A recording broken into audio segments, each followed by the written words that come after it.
بعد إذنكم بس يوجد ترجمة فورية في الخلف. There is interpreting devices at the back.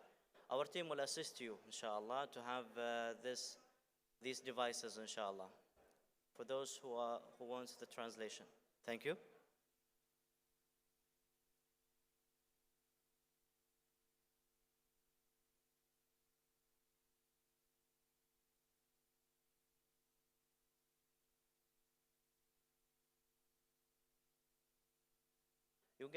توجد ترجمة فورية، أجهزة للترجمة الفورية في الخلف.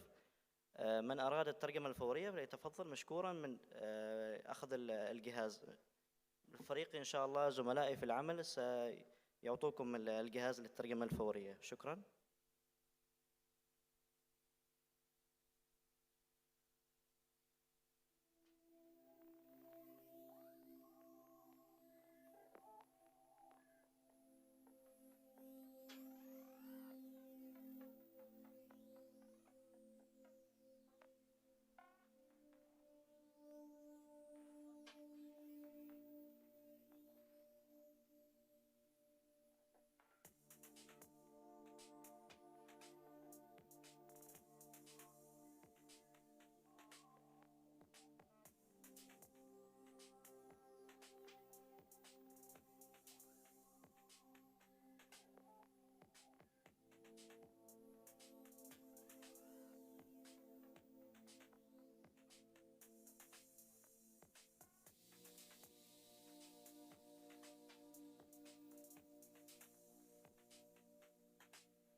بسم الله الرحمن الرحيم. الرحمن علم القرآن، خلق الإنسان علمه البيان. الشمس والقمر بحسبان، والنجم والشجر يسجدان. والسماء رفعها ووضع الميزان، ألا تطغوا في الميزان، وأقيموا الوزن بالقسط ولا تخسروا الميزان. والأرض وضعها للأنام، فيها فاكهة والنخل ذات الأكمام، والحب ذو العصف والريحان.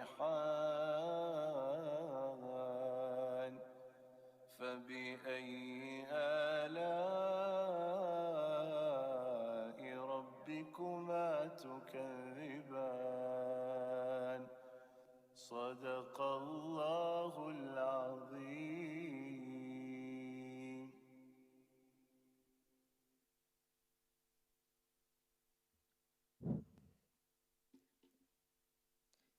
Bismillahir Rahmanir Rahim. In the name of Allah, the most merciful, the most gracious. Assalamu alaikum wa rahmatullahi wa barakatuh. Your Excellency, Dr. Gokha bint Abdullah Ashkeliya, Chief Executive Officer of Oman Authority for Academic Accreditation and Quality Assurance of Education, our distinguished guests, and dear colleagues. On behalf of Oman Authority for Academic Accreditation and Quality Assurance of Education, we welcome you all, and we are honored to have you witness a significant milestone in the development of the National Quality Management System for higher education. Now please join me in welcoming Her Excellency, Dr. Gokha bint Abdullah Ashkeliya, CEO of Oman Authority for Academic Accreditation and Quality Assurance of Education, to give her welcome address. Thank you.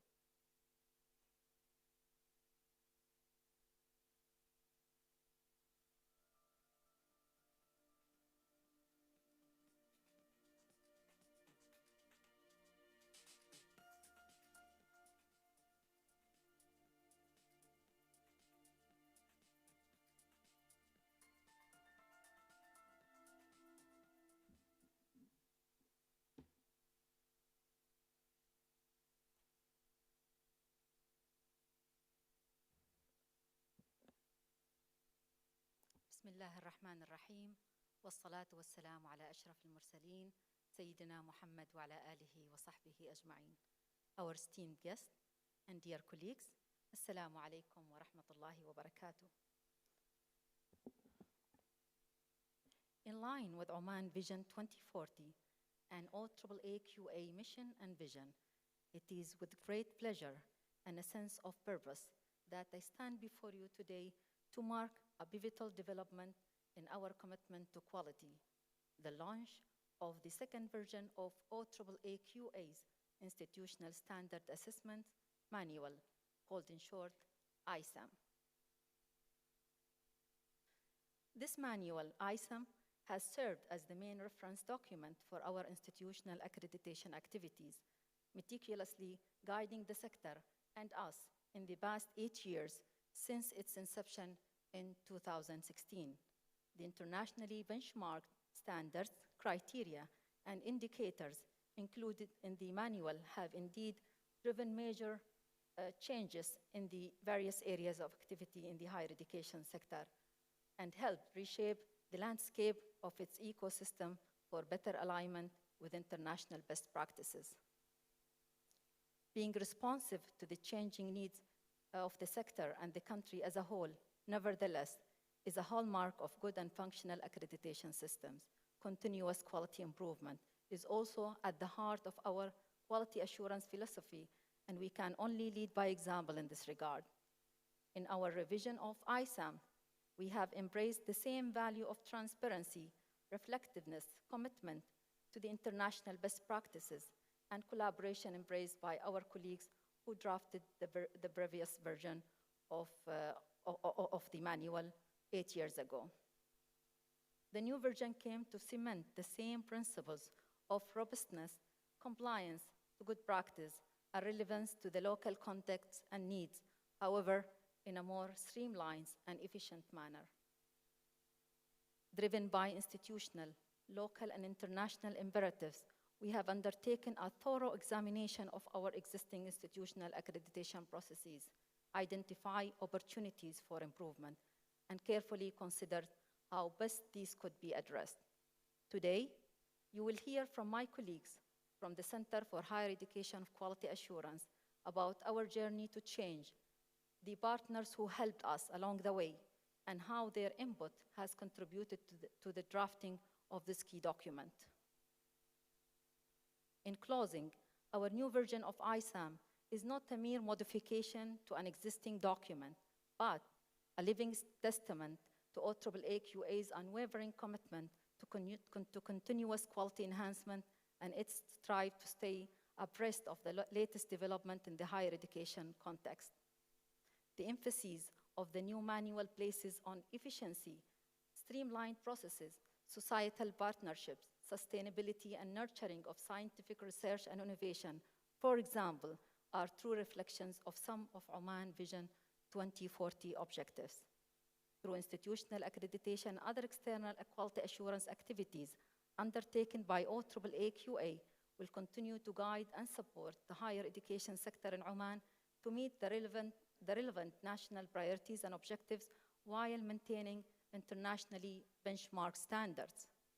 We sincerely appreciate your commitment to the success of our journey and wish you a very productive gathering today with the company of our dedicated team.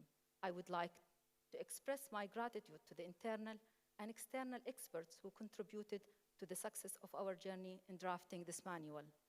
Lastly, we wish the higher education institutions scheduled to undergo institutional re-accreditation in the second round of ISA a successful and enriching experience. You did it once, and you can do it again. Just keep up your guard and keep quality your aim. Thank you, and best wishes to all. Thank you.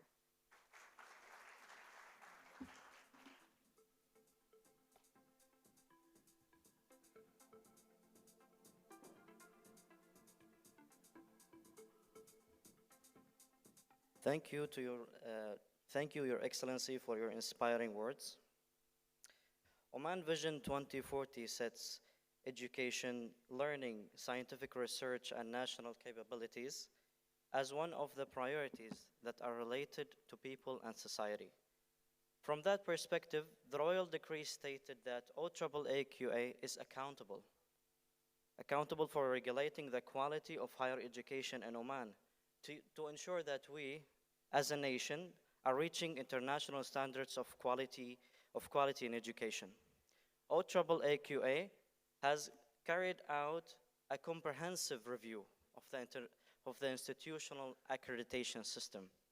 This goes in line with our values of reflectiveness and commitment to international best practices.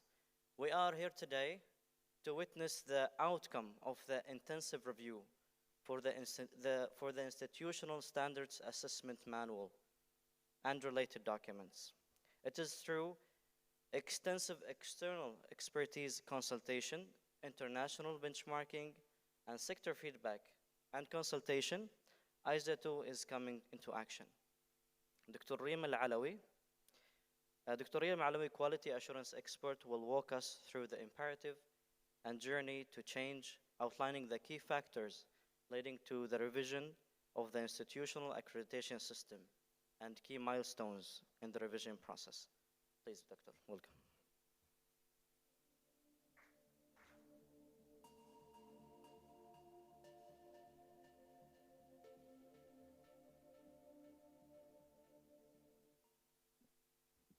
Assalamu alaikum wa rahmatullahi wa barakatuh.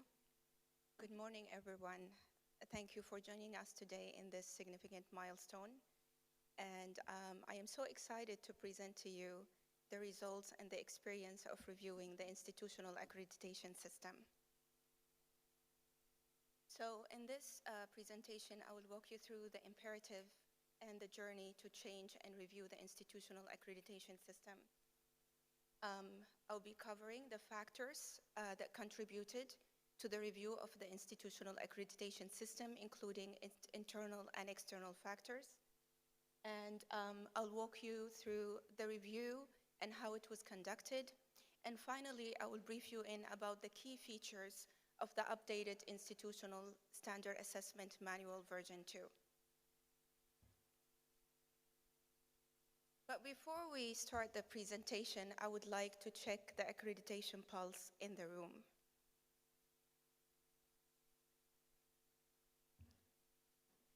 Okay, this will be a quick and simple exercise, and it will help us to gauge how familiar are you with the Institutional Standard Assessment Manual 1 and the Institutional Standard Assessment Manual 2. And we'll be using hand signals for our rating scales. 3-point Likert scale. 0, your hand fist, as No, I'm not familiar at all with the institutional standard assessment. 3, I'm somewhat familiar with the parts of the manual. And 5, I've read the manual and I know it inside out. Okay, so our first question. How familiar are you with the institutional standard assessment manual version 1?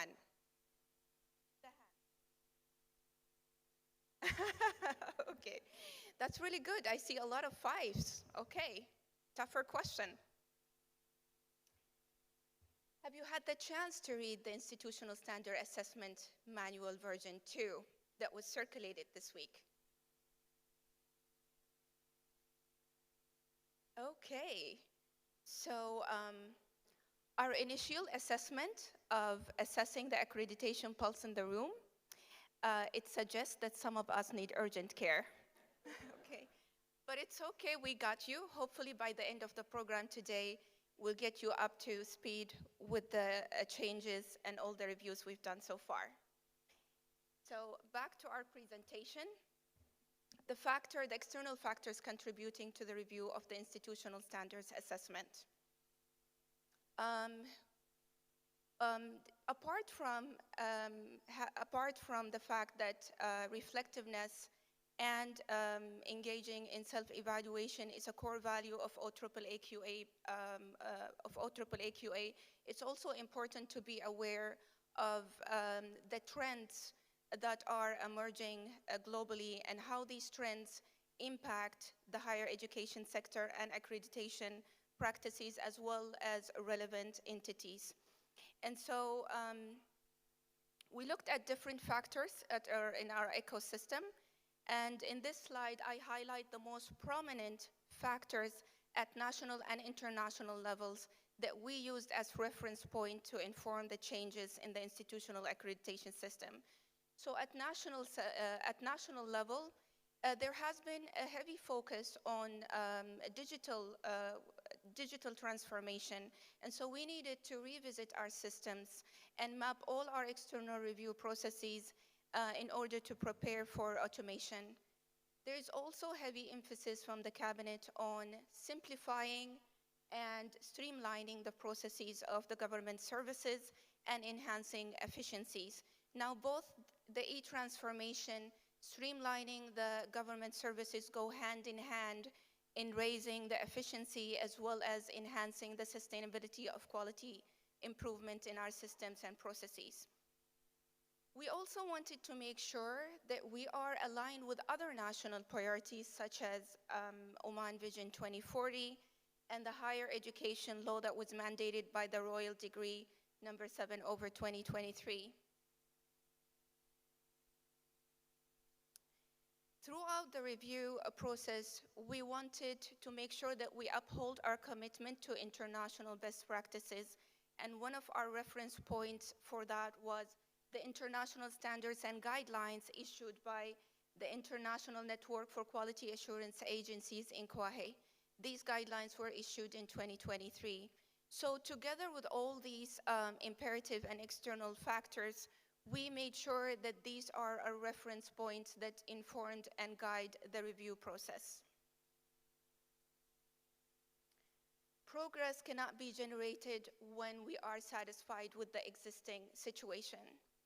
We know that the current institutional standard assessment system is founded on a solid foundation, and it's supported by very comprehensive processes, policies, and manuals. That's what we've heard from our diverse reviewers.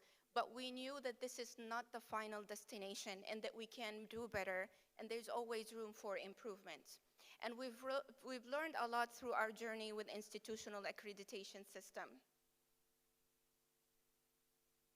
So back to our journey with the institutional accreditation system, reflecting back since the inception of institutional quality audit in 2008, we have learned a lot and we have made significant achievements. We also observed that the sector has evolved and have benefited from this formative stage that was designed to create awareness about the quality assurance culture and to familiarize HEIs with the external review processes, and also to raise the know-how of developing internal quality assurance systems in their institutions. This was followed by another significant milestone with the launch of institutional standard assessment, the second stage of institutional accreditation system in 2016. The system with the two stages, institutional quality audit and institutional standard assessment, have been running for almost 15 years. And all that learning that was generated in this period helped to shape the program standard assessment, which was launched back in February 2023. In end of 2023, we also witnessed another significant milestone, which is the commencement of a new cycle of institutional accreditation with the first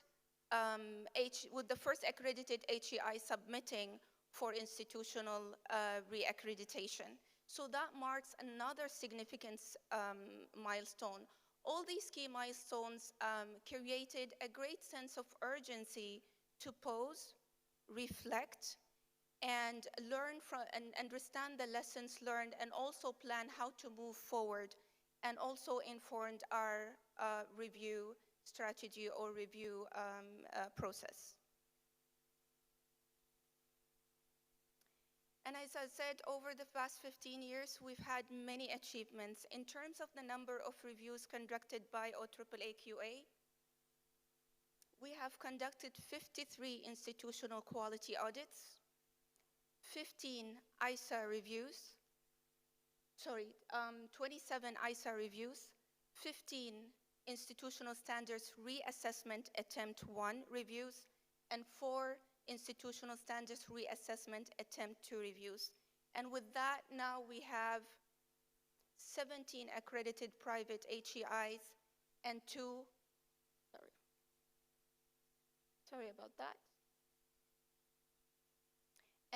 accredited public HEIs.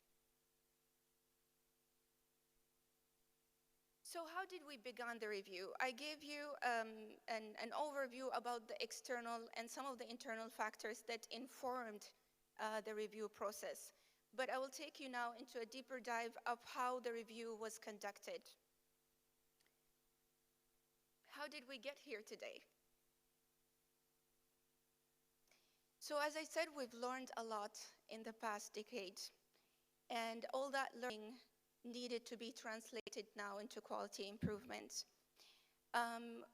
We did not want to own the accumulative experience from implementing the institutional accreditation system, and so we've used multiple sources of data, including existing data from our institutional quality audit reports, from our ISA reports. We also included feedback from our review panels who contributed to the review, our review directors. We reached out to accredited HEIs, soliciting their experience having to undergo the entire experience of institutional accreditation, including institutional quality audit, ISA, and in many cases, ISR1 and ISR2. This data was thoroughly examined, and we were able then to present the findings from this data analysis to OAAA-QA board. That was back in March 2023. We had a lot of discussions and many questions from the board. Ultimately, the board have made a couple of decisions. One was to discontinue institutional quality audit. The OAAA-QA board have reached the conclusion that the first stage of the institutional accreditation has served its purpose in creating the culture of quality assurance, in creating that awareness, and also in familiarizing the sector with the review process. And so they decided that it's time to review and re-engineer the system and deploy it as one stage only, which is institutional standard assessment. The second decision that was made, and drawing on our internal data from deferrals, was retiring the deferral policy. And so now the request for rescheduling any external quality assurance activities will be processed based on the policy on major change notification. We were also given the green light to go ahead and start reviewing and re-engineering the institutional accreditation system. And our responsibility was to identify the scope and the magnitude of the review. And as I said, we knew that we could not only rely on a cumulative experience over the past 15 years from implementing institutional accreditation. And so we drew on benchmarking, international standards guidelines, factors and trends in our ecosystem, as well as national priorities such as Oman Vision 2040 and the higher education law that was mandated by the Royal Decree 7/23. I want to say that by the first week of April, the project was very much underway and it picked up speed very fast. We had very aggressive timelines and we contracted an external consultant. We've had many online and in-person meetings, very lengthy meetings as well because of the tight timelines. We were able to present and share the proposed changes to the institutional standard assessment for the first time to OAAA QA board in July, and that was through circulation so they can examine the documents thoroughly. We then were able to present to them in person the proposed changes in August, end of August 2023. We've received a lot of feedback for them, very insightful comments, and also many, many questions. Once we incorporated their feedback into the institutional standards manual version, and that was a draft one, we knew that the review is incomplete without engaging our stakeholders and consulting the sector. And so we devised a very comprehensive survey to collect feedback and perspective from our stakeholders, that's including HEIs, review directors, external reviewers, supervising entities. And we got a lot of feedback. We asked for comprehensive feedback, and that's exactly what we get. And I wish I could say it was fun to aggregate and analyze the data in a very short time frame, but it was not fun.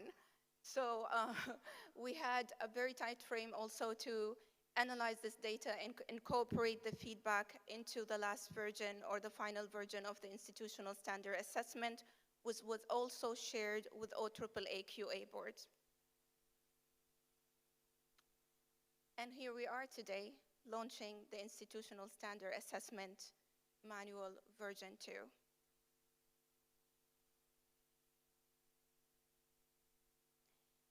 So I just want to give you a glimpse and highlights of the key features introduced to the institutional accreditation system.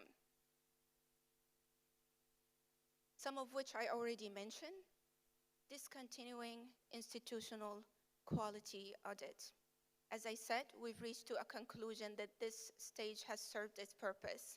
We have enough level of maturity in the sector and awareness about quality assurance.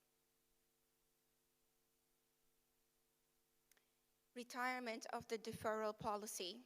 And so now request from HEIs to reschedule any external quality assurance activities is processed through the policy on major change notification for higher education. The duration of the accreditation status. HEIs must submit their ISA application for reaccreditation at least 6 months before the expiry of the current accreditation status, and this was communicated to the sector also back in March in 2023. We made sure that we are aligned with national priorities as stipulated in Oman Vision 2040 and with the also aligned with the higher education law. Key features in the Institutional Standard Assessment Manual, version 2. I'm sure you've noticed that the most obvious change is three structured standards and criteria. We reduced the standards from 9 to 6 and consolidated the criteria from 79 to 45. We refined the standards and criteria to ensure that we eliminate any duplication and unnecessary redundancies. We simplified the standards and the criteria rating, and the following session will go into more details into the ratings of standards and criteria. We streamlined the institutional standard assessment to be implemented in 28 weeks, and that's our commitment to efficiency and streamlining processes. We have categorized the evidence into mandatory materials and supplementary materials to assist HEIs identify relevant evidence for each criterion. We have introduced good practice, allowing HEIs the opportunity to nominate or to showcase successful implementation of evidence-based practices, and that would be reviewed by the panel, and if it's approved, then it is included in the National Higher Education Good Practice Database. I have one final thought. Continual improvement is an unending journey. We know that this is not the final destination, and we know there's always room for improvement. So thank you for being part of our journey in improving the institutional accreditation system. We appreciate your perspective and feedback, and thank you so much.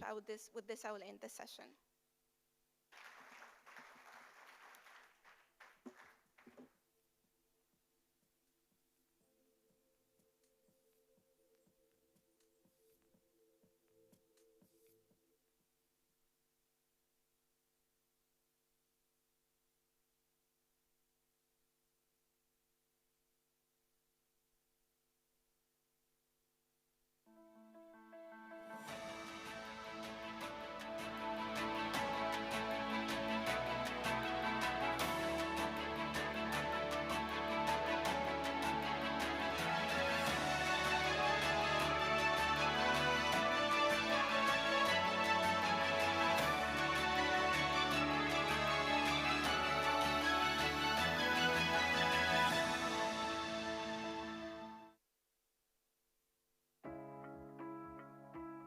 Oman Authority for Academic Accreditation and Quality Assurance of Education was established by Royal Decree 9, 2021. One of its core responsibilities is the quality assurance of higher education institutions. This is achieved through the implementation of a robust institutional accreditation system. The standards, processes, and protocols of the institutional accreditation system are stipulated in the Institutional Standards Assessment Manual. The manual is divided into 7 parts, each targeting a specific group of stakeholders. Part A of the manual introduces institutional accreditation, as carried out through the processes of institutional standards assessment and institutional standards reassessment. This part also includes key information about institutional accreditation and related processes. Part B of the manual details the 6 standards of the institutional standards assessment. Each of the 6 standards is related to a broad area of activity, and each consists of distinct criteria. A list of non-mandatory indicators accompanies each criterion. The indicators are guidelines only, and HEIs may have their own benchmarked and justified indicators. Part C of the manual provides a description of some of the methods of analysis, including ADRI model, that both HEIs and external review panels use in internal and external assessment. This section also includes guidance of relevance to the review process. Part D of the Institutional Standards Assessment Manual provides information on the ratings used when evaluating performance against the criteria, and how these ratings inform both standard and accreditation outcomes. Part E of the manual provides key information for higher education institutions about the process of self-assessment and how to submit an institutional standards assessment application and supporting evidence. Part F of the manual provides information on the way in which the institutional standards assessment is conducted. It focuses on key information for panel members, but also details the logistical requirements for the panel visit, as well as details about the panel composition and report drafting. The last section of the manual, Part G, includes all the appendices required to complete the institutional standards assessment process that is useful for all higher education institutions and panel members. Institutional Standards Assessment Manual acts as a guide for all stakeholders involved in the institutional accreditation process. Encapsulating the authority's mission, the manual guides and supports the higher education sector in Oman to meet the relevant national priorities and objectives while ensuring that institutions are of high quality and good repute nationally and internationally.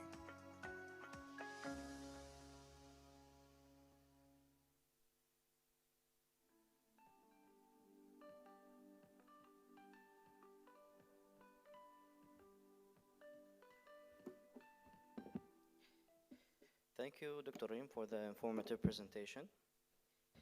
The Institutional Standards Assessment Manual version 2 offers refined standards and criteria, as well as a streamlined review process in line with the national initiatives for efficiency. Let's now listen to Dr. Leila Vrazalik, who is a quality assurance consultant who has been working with OAAA QA for over 15 years. Dr. Leila will walk us through the updated version of ISA manual and show the key changes and updates made to the manual, inshallah. Welcome, Dr. Leila.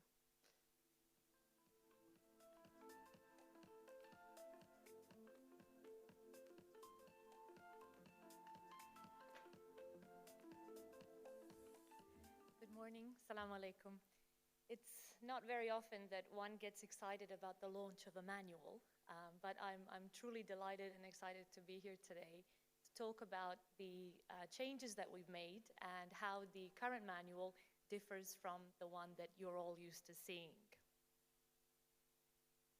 So I'll speak briefly first about the structure of the manual and the changes we've made to the way it's organized. I'll talk about the key changes that you need to be aware of and updates. And then we'll focus more on the specific sections that are probably of most interest to you, which are the standards, criteria, and indicators, followed by the ratings and the outcomes, and then also the ISA timeline, which, as you know, has been significantly streamlined and reduced. Finally, I'll briefly touch on the ISA application. You would have seen it already as part of our sector consultation. We will be sending you a new version shortly as well that you can examine more closely. And finally, I just have a few comments from the sector feedback that we received. So starting with the structure, one of the things we wanted to do very much is retain the original structure because it was built on such a solid foundation, as my colleague, Dr. Reem, said. So all the important sections were still kept. However, we've just reorganized it so that it's more aligned with the process itself. So Part A in the original manual consisted of an overview of the institutional accreditation process. We've obviously retained that in the current version as well, providing you with an introduction to all the different aspects that you need to be aware of, with one main difference, that is removing redundant information. So Part A now focuses primarily on institutional accreditation rather than looking at other areas of assessment as well. Part B contained the institutional standards, and we have retained that as well in the new version. It now has the standards, criteria, and indicators. And I think for most institutions, this is probably the most important or the most critical section of the manual. Part C in the old manual was the accreditation outcome and rating against standards and criteria, and we have moved that now to a later section in the new manual. So this part still contains all the ratings, although we have made some slight changes to those, which I'll discuss in a minute. However, we've now made that Part D. The former Part D was the self-assessment by the HEIs. and that has now been moved to Part E. And this was followed by the external assessment, which was also moved one down in the new manual. The major change we've made is we have made the method of analysis, given it a much more prominent section in the manual, or prominent place, because of standards and criteria. You have to assess, do your self-assessment, and that's what up front. We've also given it, made it much more streamlined in terms of content and given it a strong focus on ADRI. And finally, Part G, they are. So in summary, is rearranging it for alignment with itself and to help you work your way through the manual. So the front section to the HEIs, whereas the back sections or the later sections are more relevant to the panel members. Since one of our KPIs is to make sure that the manual is fully transparent and available information for all of them. We've also reduced a lot of the duplicate and redundant information. We've consolidated it, where it used to appear in several places in the old manual. We've also introduced hyperlinks to allow you to navigate through the manual more easily. Another emphasis has been on removing operational content, things that are covered in our policies, which are available on our website. So all of that operational information has been now replaced with references to specific policies where institutions can go and look them up. Incorporated the recent changes, which my colleague Dr. Reem has talked about.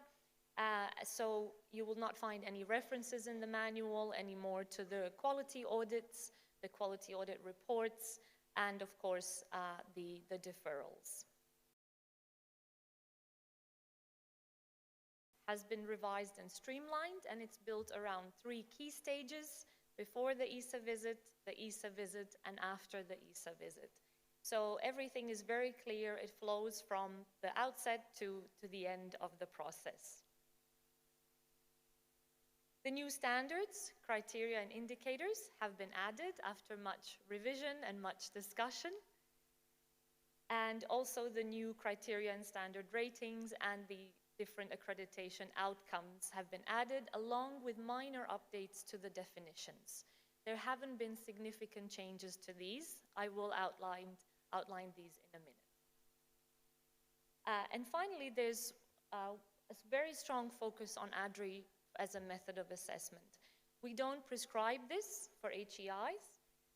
We strongly recommend that HEIs use ADRI or an equivalent. However, our panels do assess using ADRI, and therefore we wanted to make sure that institutions were well aware of the processes that they would be subjected to during the assessment.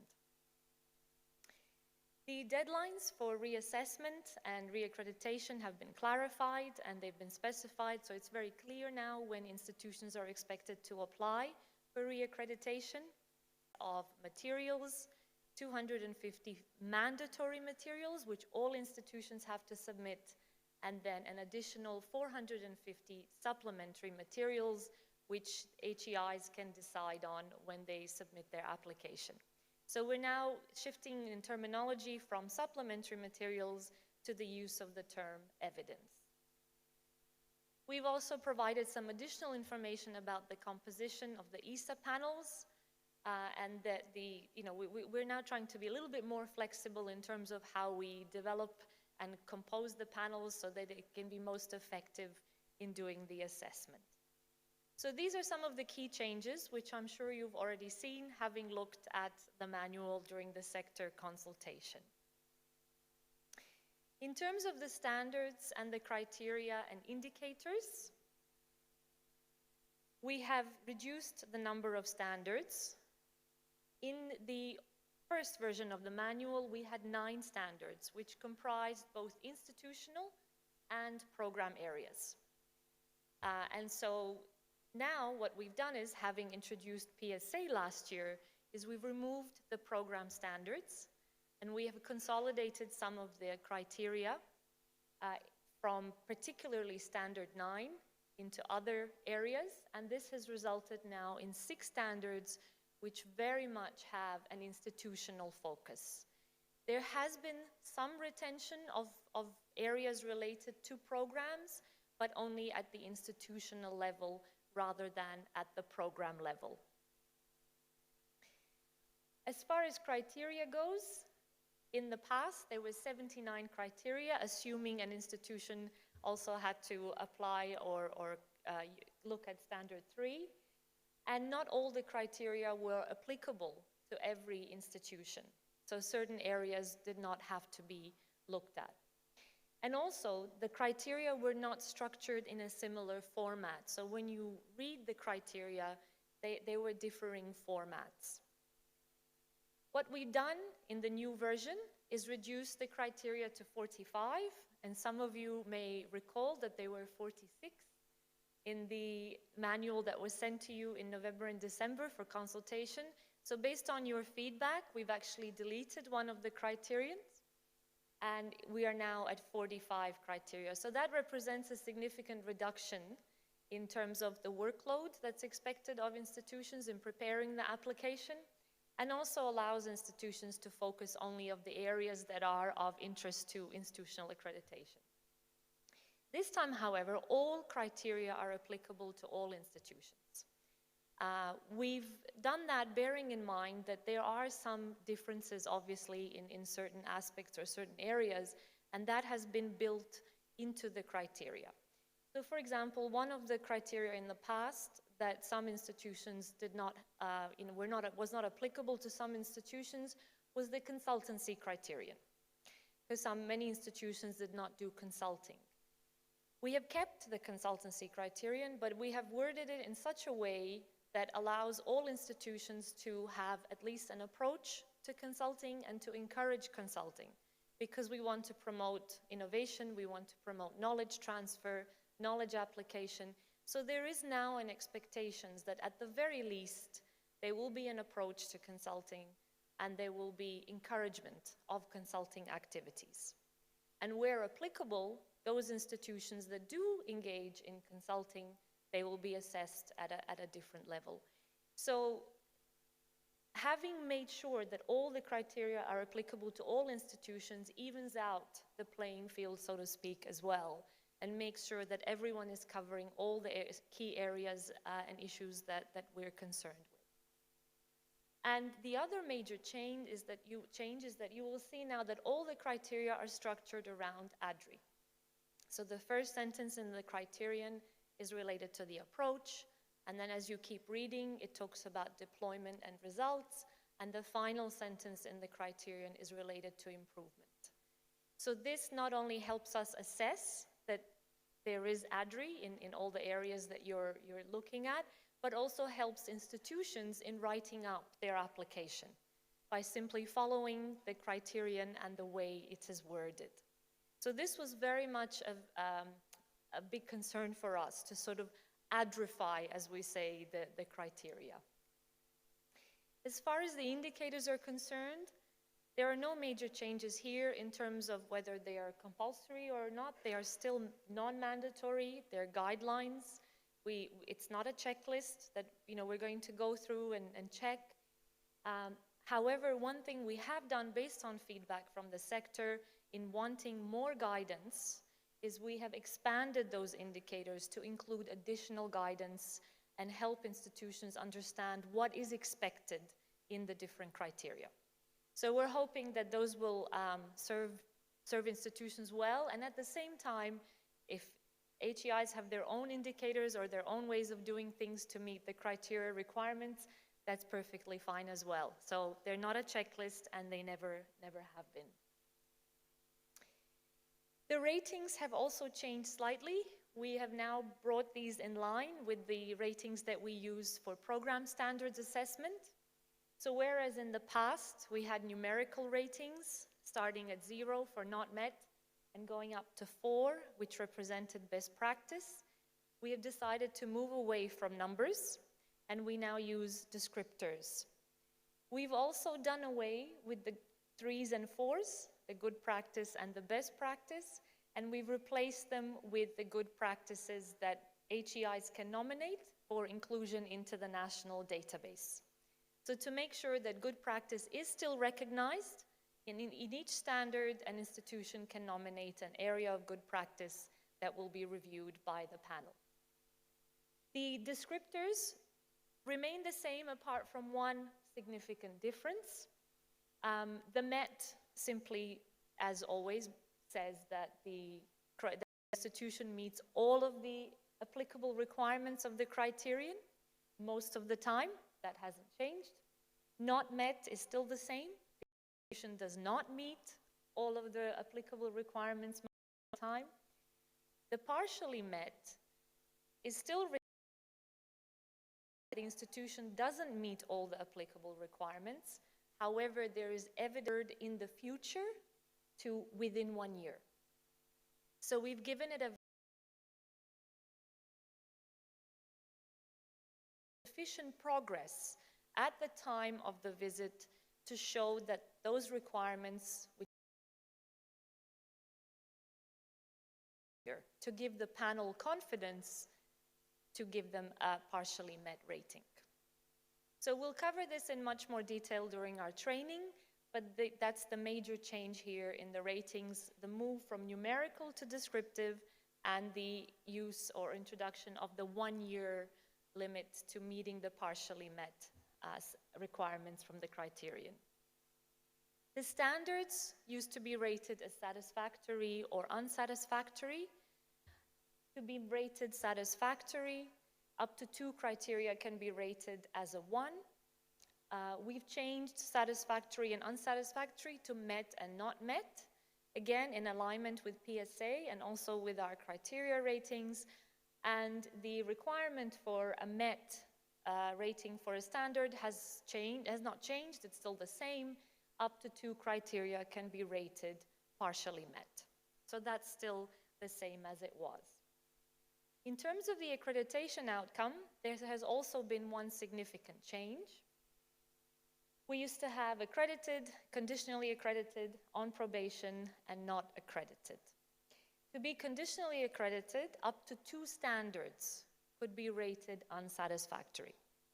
With the reduction of standards from 9 to 6, we needed to reduce that to only 1 standard not being met. So in order to be conditionally accredited, only 1 out of the 6 standards can be rated as not met. The requirements for, or the outcome for on probation and not accredited remain the same. And we have 2 new accreditation statuses which are not the outcome of the ISA. They are related to our major change policy. So one is accreditation revoked if there are major changes in the institution which impact the accreditation and therefore it needs to be revoked. And those institutions which are unable to meet their reaccreditation deadline due to major changes will be given the status of undergoing institutional reaccreditation until they submit their reaccreditation application. So these last 2 are not outcomes of the ISA process. They are related to our major change notification policy. In terms of the timeline, a significant reduction from 43 weeks to 28 weeks. And we really looked at this timeline in great detail to understand where we could streamline it and how we could make it efficient. And we identified 4 areas that this could be done in. First of all, it was in the pre-visit activities. So the activities that are done by the panel before they come to the institution for the visit. We've been able to streamline some of the activities by allowing the panel to focus on specific standards and giving them in preparing their preliminary assessment. We've also significantly reduced the evidence or mandatory and supplementary materials that need to be submitted, which will support both the institution in making the application,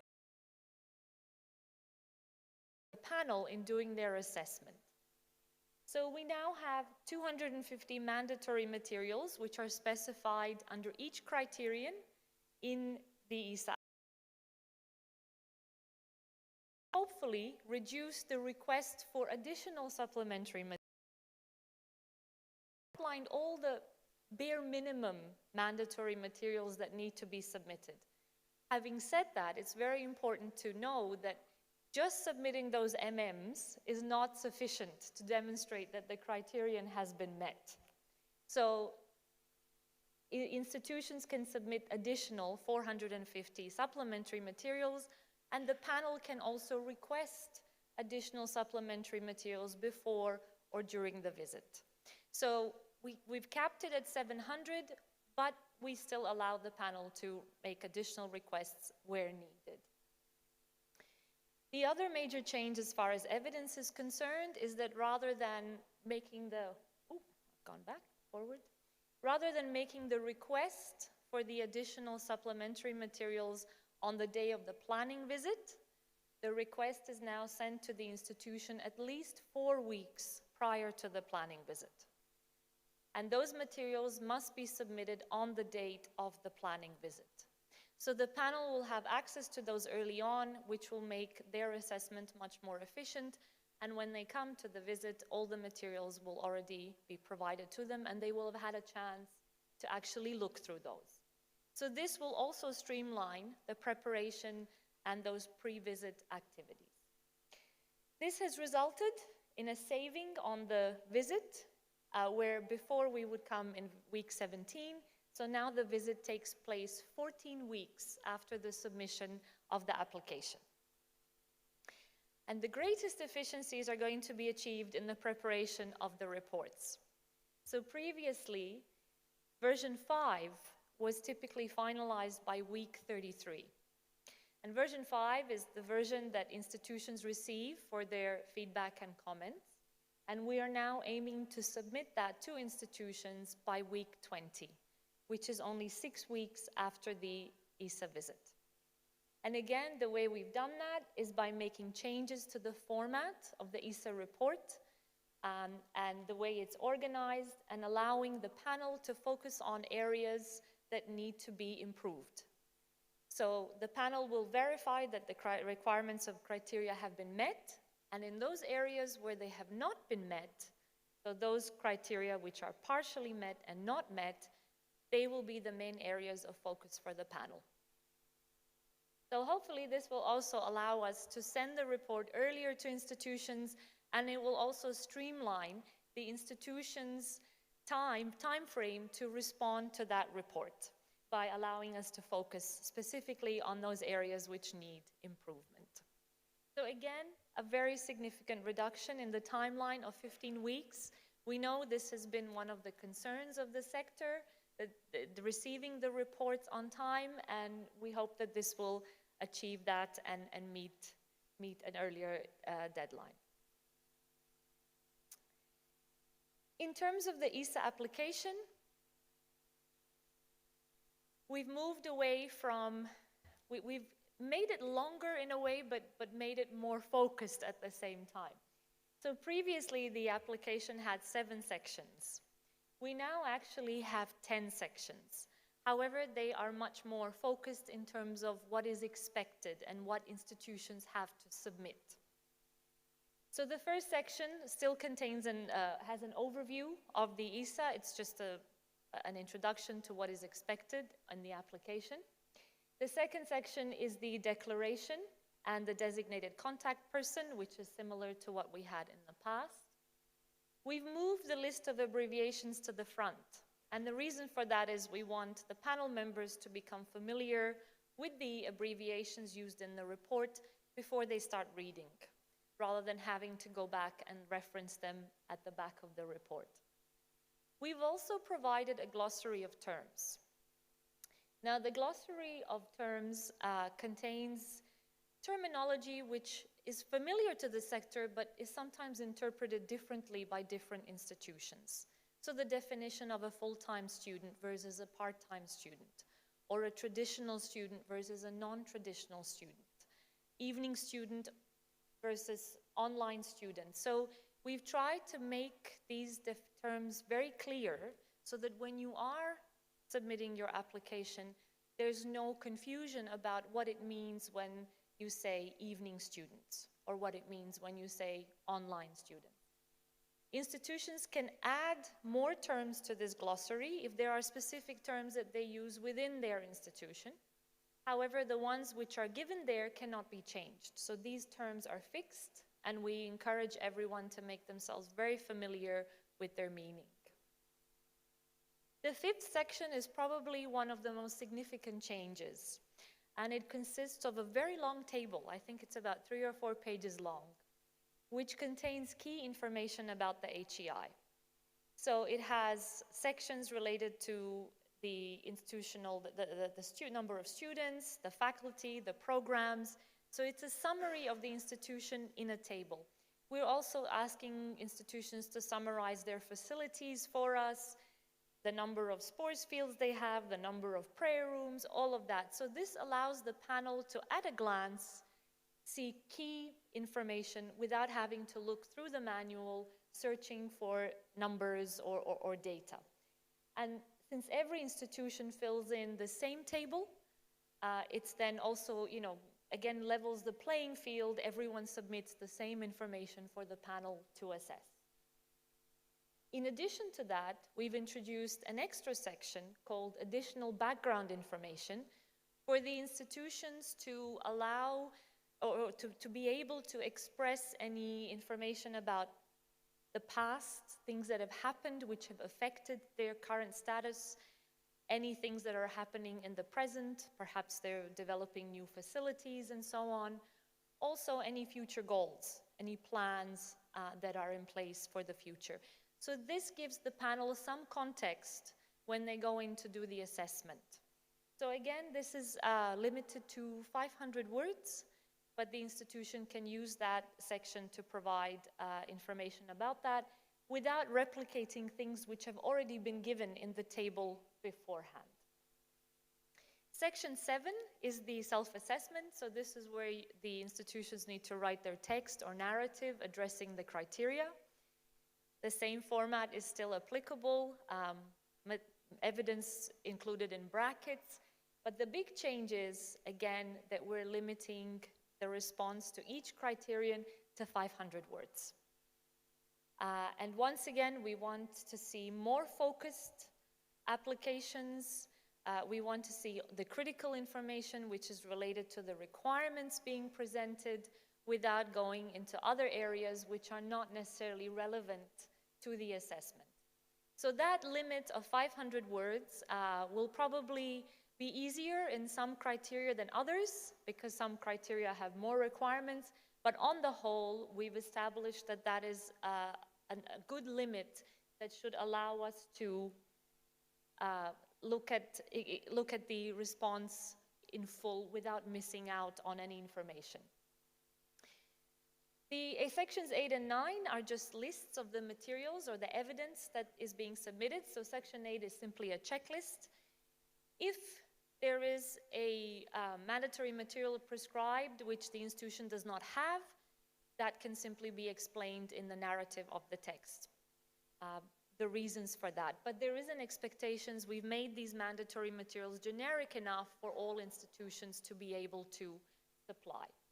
And then section 9 has the supplementary materials, the 450 materials maximum that institutions can submit, just providing a list of those.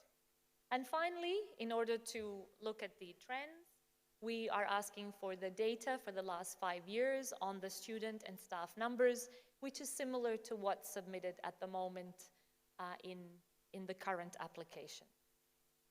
So those are the different sections. The other differences in the application is that in the past, we've asked institutions to tell us how they've addressed their commendations, affirmations, and recommendations from stage 1. With the discontinuation of stage 1, that's no longer required.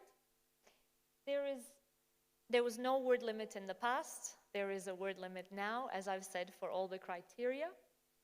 And in the past, there were only 7 supplementary materials that were compulsory. Now that's been extended to 250. Some of those can be submitted as folders. Because of the requirements, for example, if we require copies of all the reports for the last 5 years, these can be submitted in a folder. We are not allowing the use of subfolders. So just the one folder and all the files inside it. This is because it becomes very complicated to go through multiple layers of folders and so on. So folder submissions are required in some of those materials, but in general, we would like to see single files. And the same goes for the supplementary materials. They should be ideally submitted as a single file. So there will be, as I said, a newer version or a slightly modified version of the application coming your way very soon so that you can read it in conjunction with the manual that we're launching today. So these are just some of the highlights of the sector feedback that we've received, which was generally very positive. There was a lot of satisfaction about the way the manual is organized, and it was logically presented, very user-friendly, so it makes it easy to navigate, particularly with the introduction of hyperlinks to different sections. We hope that will make the whole process easier.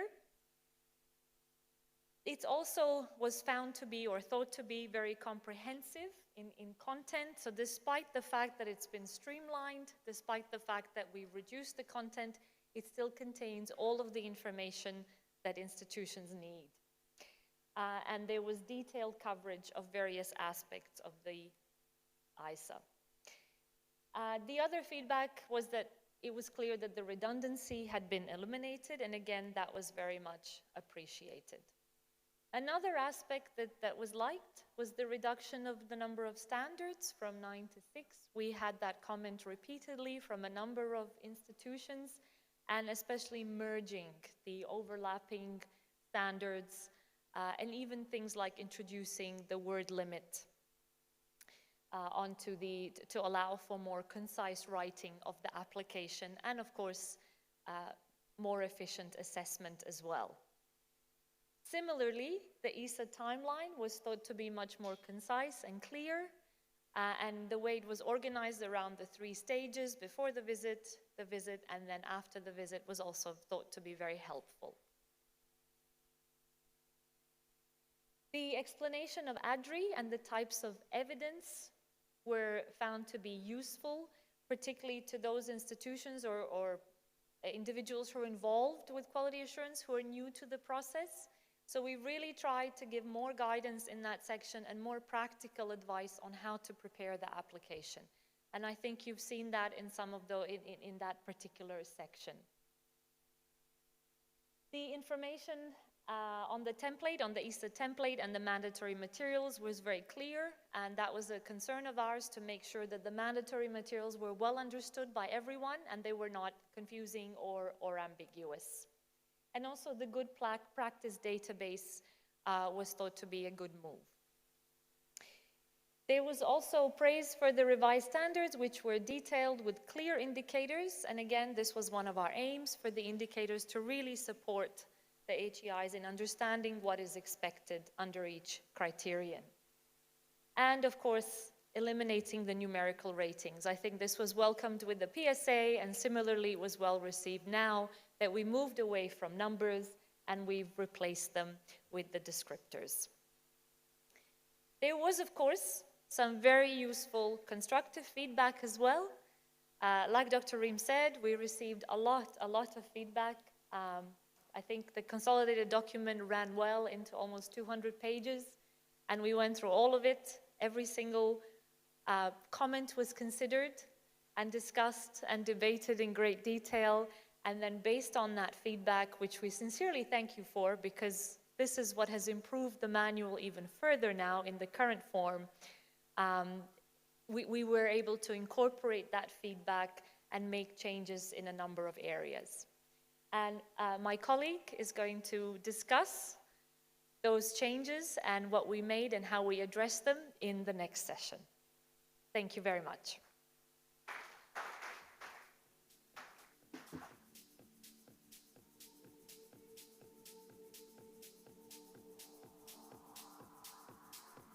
Thank you, Dr. Leila, for clarifying the refinements between ISA 1 and ISA 2. Collaboration is one of all AAA core values. We value input from all relevant stakeholders to ensure that our work is responsive to their needs. The You Said We Did session has been a standing item on our launch event programs, thanks to your collaboration and ongoing support. We are sincerely grateful for your active engagement and valuable feedback in the revision of the ISA manual. In the next session, Mr. Salim Al-Kindi, a quality assurance expert, will present the incorporation of sector feedback into ISM 2.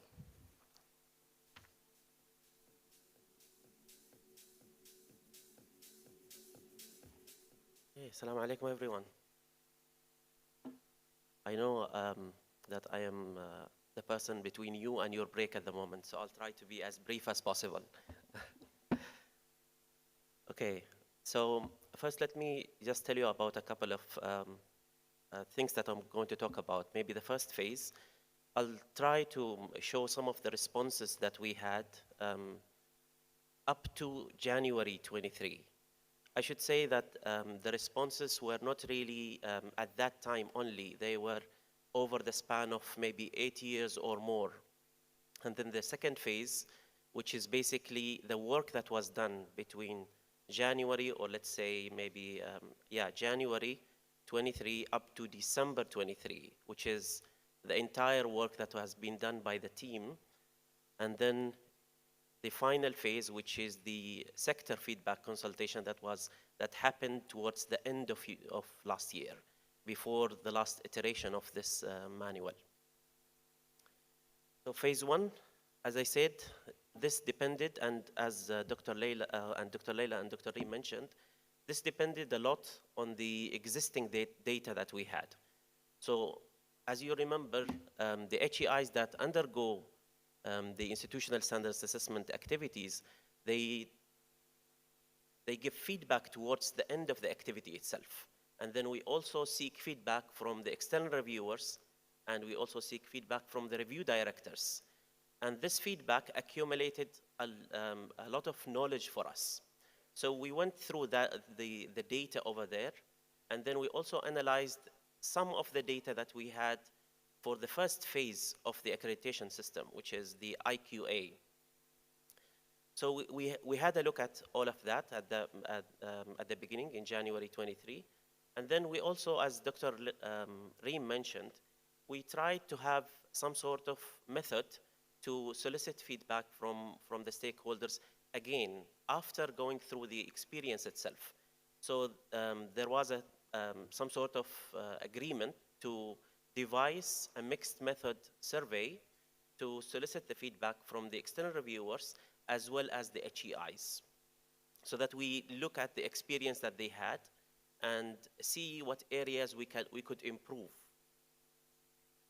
So this was phase one. In phase two, which is basically the work that was done internally with the team, based on the feedback that we had, and the feedback from the board.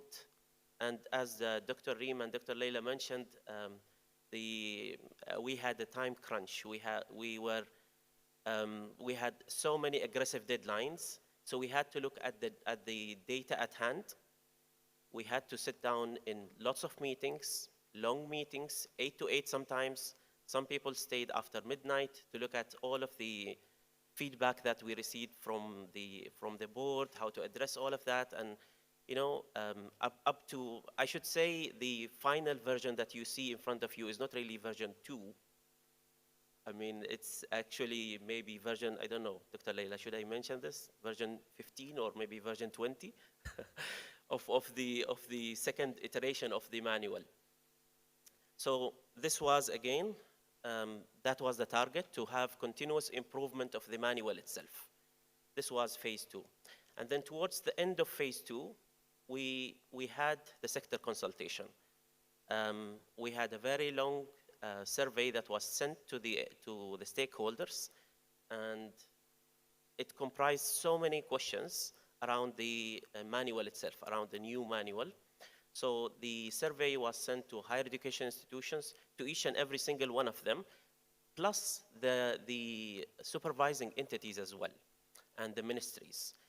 And we also tried to get feedback from the locally based external reviewers that we have, and the international ones who have worked with us, and those who have worked very closely with the other activities as well around the region and in other areas of the world. And of course, we had to take this feedback to the board, discuss it with the board, and then we had the final version of the manual. So I'll speak in detail about the final stage now, since Dr. Reem mentioned the beginning, and Dr. Leila mentioned all the details about the new manual. I'll try to highlight the sector consultation that we had towards the end of the end of 2023.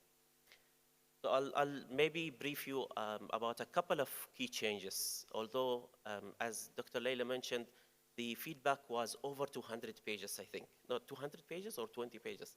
Yeah, around that.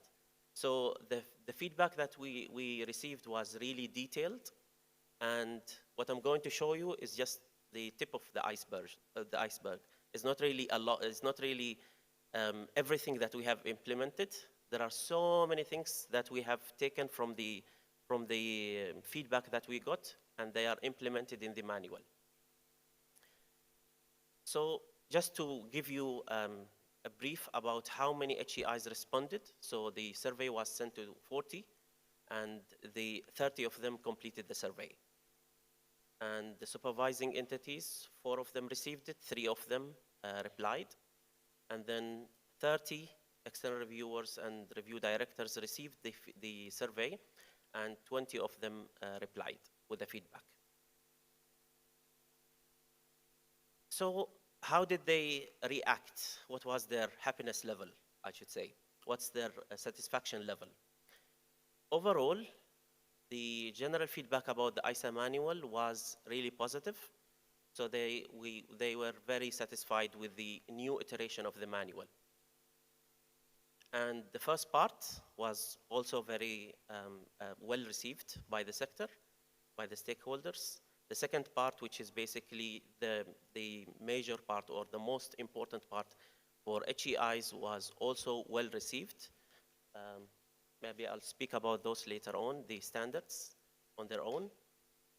Part C was also well received, and Part D was also well received. As you can see, the satisfaction level was really good at that time. So this is the average rating of all the parts that we had of the new manual. And as far as the standards are concerned, that is the satisfaction level as well.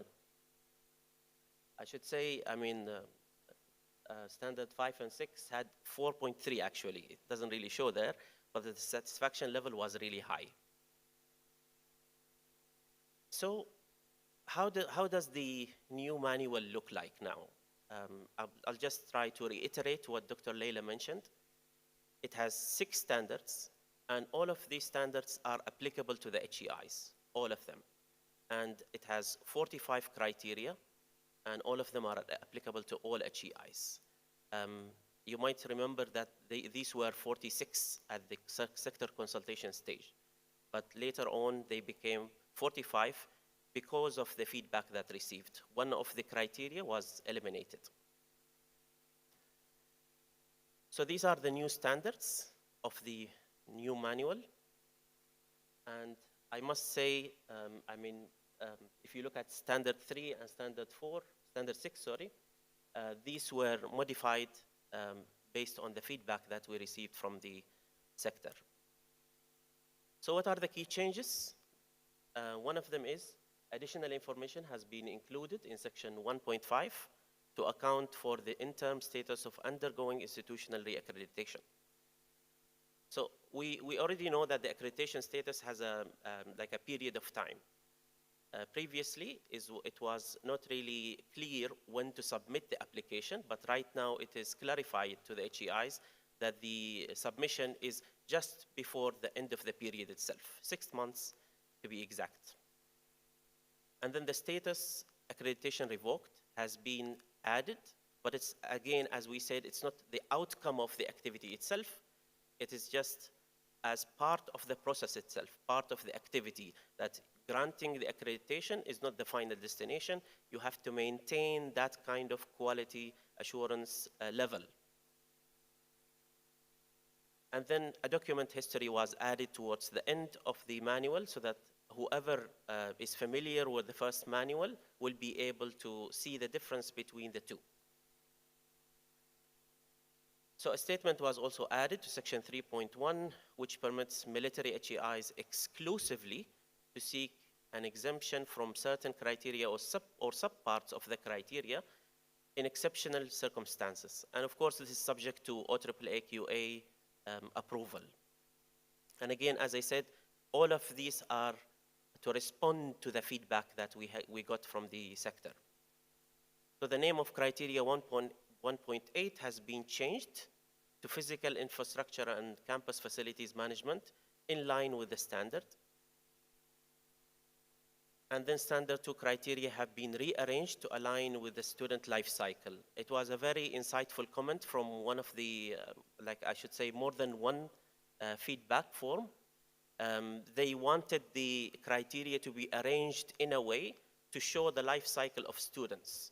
Although the same criteria are the same, retained, but they were rearranged to show from the admission and up to the graduation of the student.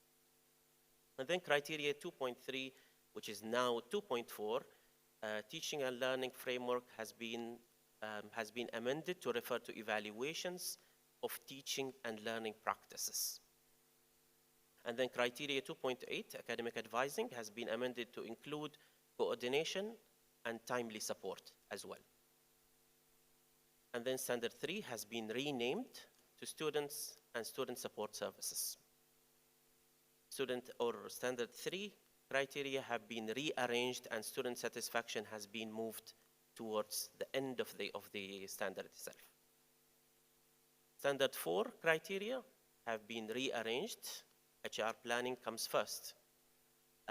Some of these feedback is very insightful because, you know, like when you work on a document, it becomes somehow fixated in your mind. But when you have a third eye, they tell you, maybe we should have this first, maybe we should do this one later. So it's very insightful to actually rearrange the criteria. Although, I mean, all of them are mandatory at the end of the day, right?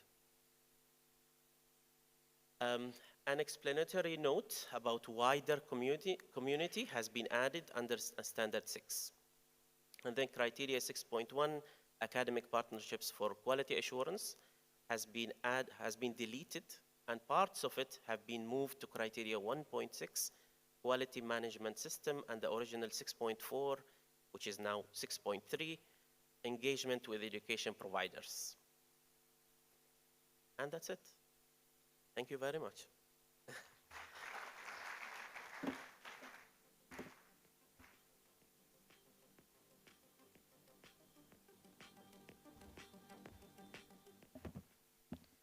Thank you, Mr. Salim Al-Kindi, for showing us how reflective OAAA QA processes are.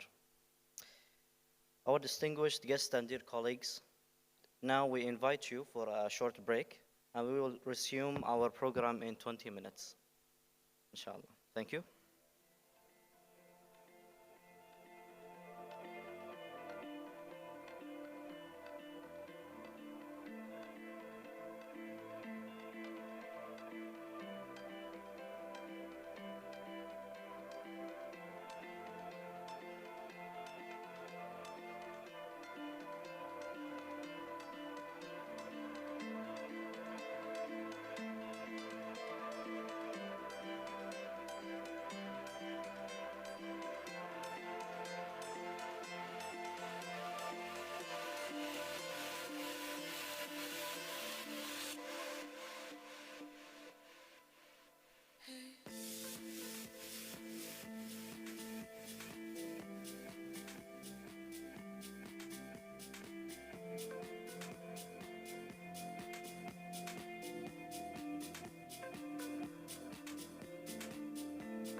Assalamu alaikum. Assalamu alaikum everyone. We will start in 5 minutes inshallah.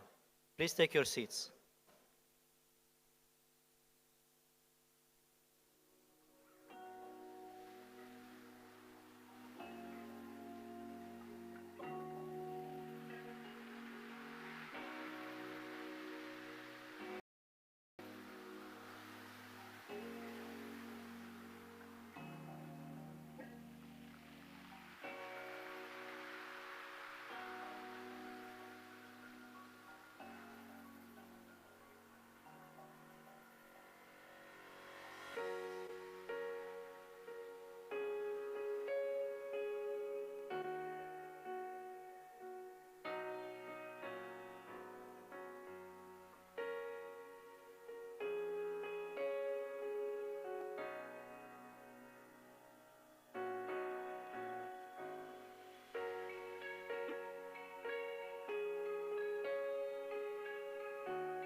Attention everyone. Assalamu alaikum.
Attention everyone.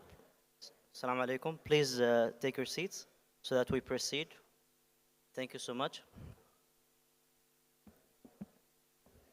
Thank you.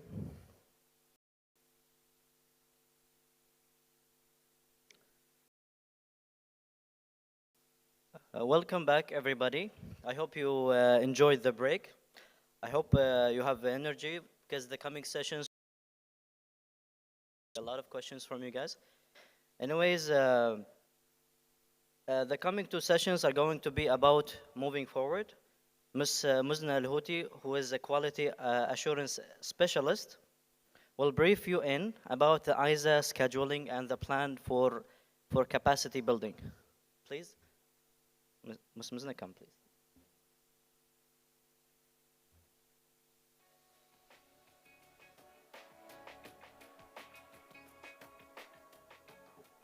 Hello, everyone. So this is Muzna Al-Houthi, and I am presenting the last session before Q&A, which is the session that most of you are actually waiting for. So basically, after all what you've learned today, what's next? We're going to go briefly over the scheduling, and then what's going to happen after the launch, and then expectations. And believe me, we have a lot of expectations from you after today. So ISA or IR, Institutional Reaccreditation Scheduling. Let's play a game, a guessing game. So if you're a higher education institution that is scheduled to undergo ISA, I keep moving. Yeah, okay. Okay. So if you're an HEI that's undergoing institutional standard assessment 12 months from now, from today, or more, 12 months or plus, which ISAM are you going to be tested or assessed against? ISAM version 1 or version 2? You have 12 months from today, a year. 2, obviously, you have enough time to familiarize yourself with version 2. So if your review is after a year or plus, then you're going against ISAM version 2. Now, if you're an HEI that's going to take the review less than 12 months from now, which ISAM are you going to go against? Yeah? Oh, thank you. Also, optional, some people are saying optional, some people are saying 1. So if you think 1, raise your hand. And if you think optional, raise your hand. Okay, so we have 50-50. So yes, we are actually practicing some democracy here, and you do have an option. So you get to choose version 1 or version 2. However, you have only 1 month to decide from now. So you have until the beginning of March. Make your decision. It has to be written formally. So officially in a written communication, inform OAAQA with your decision. Covered the scheduling. So what's next after today? Today we launched ISA. We're still not done. From February this month to March, we are going to conduct our training for the first batch of HEIs and ERs. The priority is for HEIs that are going to undergo the ISA review against version 2 the soonest, which brings us back to why it's very important to make your decision within this month, because you might be eligible for the training in this period of time. Okay, we're still not done. March to April, we will be very busy reviewing and aligning all the policies that might be related one way or another to the institutional standard assessment. So yes, the manual is ready. However, the manual is complemented by many other policies. Just on top of my head, you may already know the policy on major change notification, policy on conflict of interest, policy on board conflict of interest, policy on academic integrity, policy on access to HEI information, and forgive me if I'm forgetting something, but yeah, all these policies will be realigned with the new ISA. Okay, so we will be busy. Everybody, all of you will be busy. Now, what are we expecting from you? Higher education institutions. We're expecting that you familiarize yourself and your staff with the ISAM version 2 standards, criteria, and all the other updates in the manual. Familiarize yourselves, and again, your staff, with all the revised templates, including ISA application, ISA report, and all the templates in the appendices. Make use of the training that OAAQ provides for you to provide training for your own staff. place greater emphasis on ADRI. Really, the new criteria is built around ADRI. So it really does make sense that you use ADRI in your self-assessment or something very similar to ADRI. Familiarize yourself with the list of mandatory materials. It's very important that you start learning from now what exactly these mandatory materials are asking from you and what's equivalent in your own context. And finally, make use of the indicators. And yes, the indicators are non-mandatory and you're not being assessed against them. However, they're very good to identify opportunities for improvements. For our dear leaders, and wait a minute, I totally missed that this is a picture of a man, and most of the leaders in the education field are women.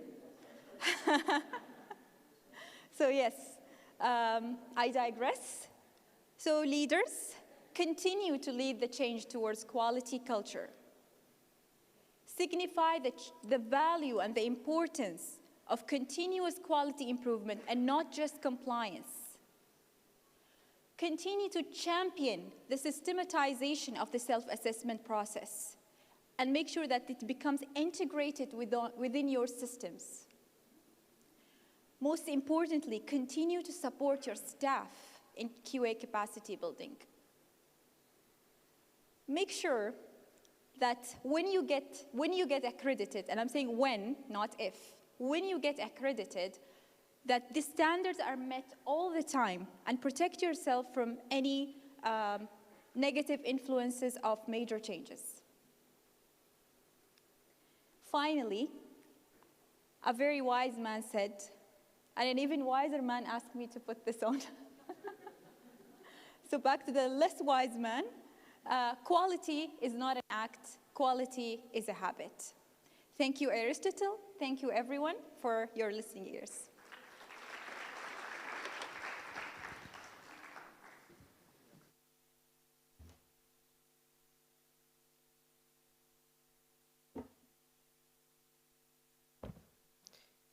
Okay. Thank you, Ms. Mizna, for the informative presentation. That was quite impressive. Our valued guests, our event is drawing to a close, but there is an opportunity for you to clarify the subject further. Should you have any questions or concerns, our dear colleagues from the Center for Higher Education Quality Assurance are here. Will be coming on the stage, inshallah, with the expert to address your questions. We will distribute the mics, inshallah. The team will help you, and we are expecting your questions. Thank you so much, and good luck.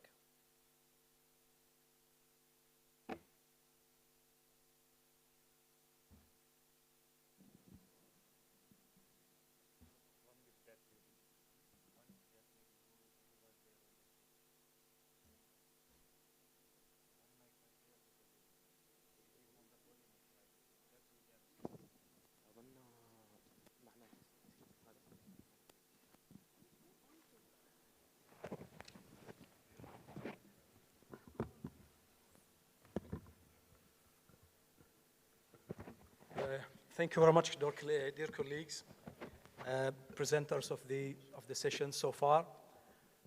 As announced, this is your opportunity now to ask or clarify anything about the new ISAM, be it about the standards or process.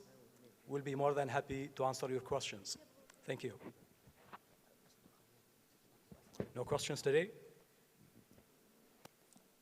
Dr. Musallim?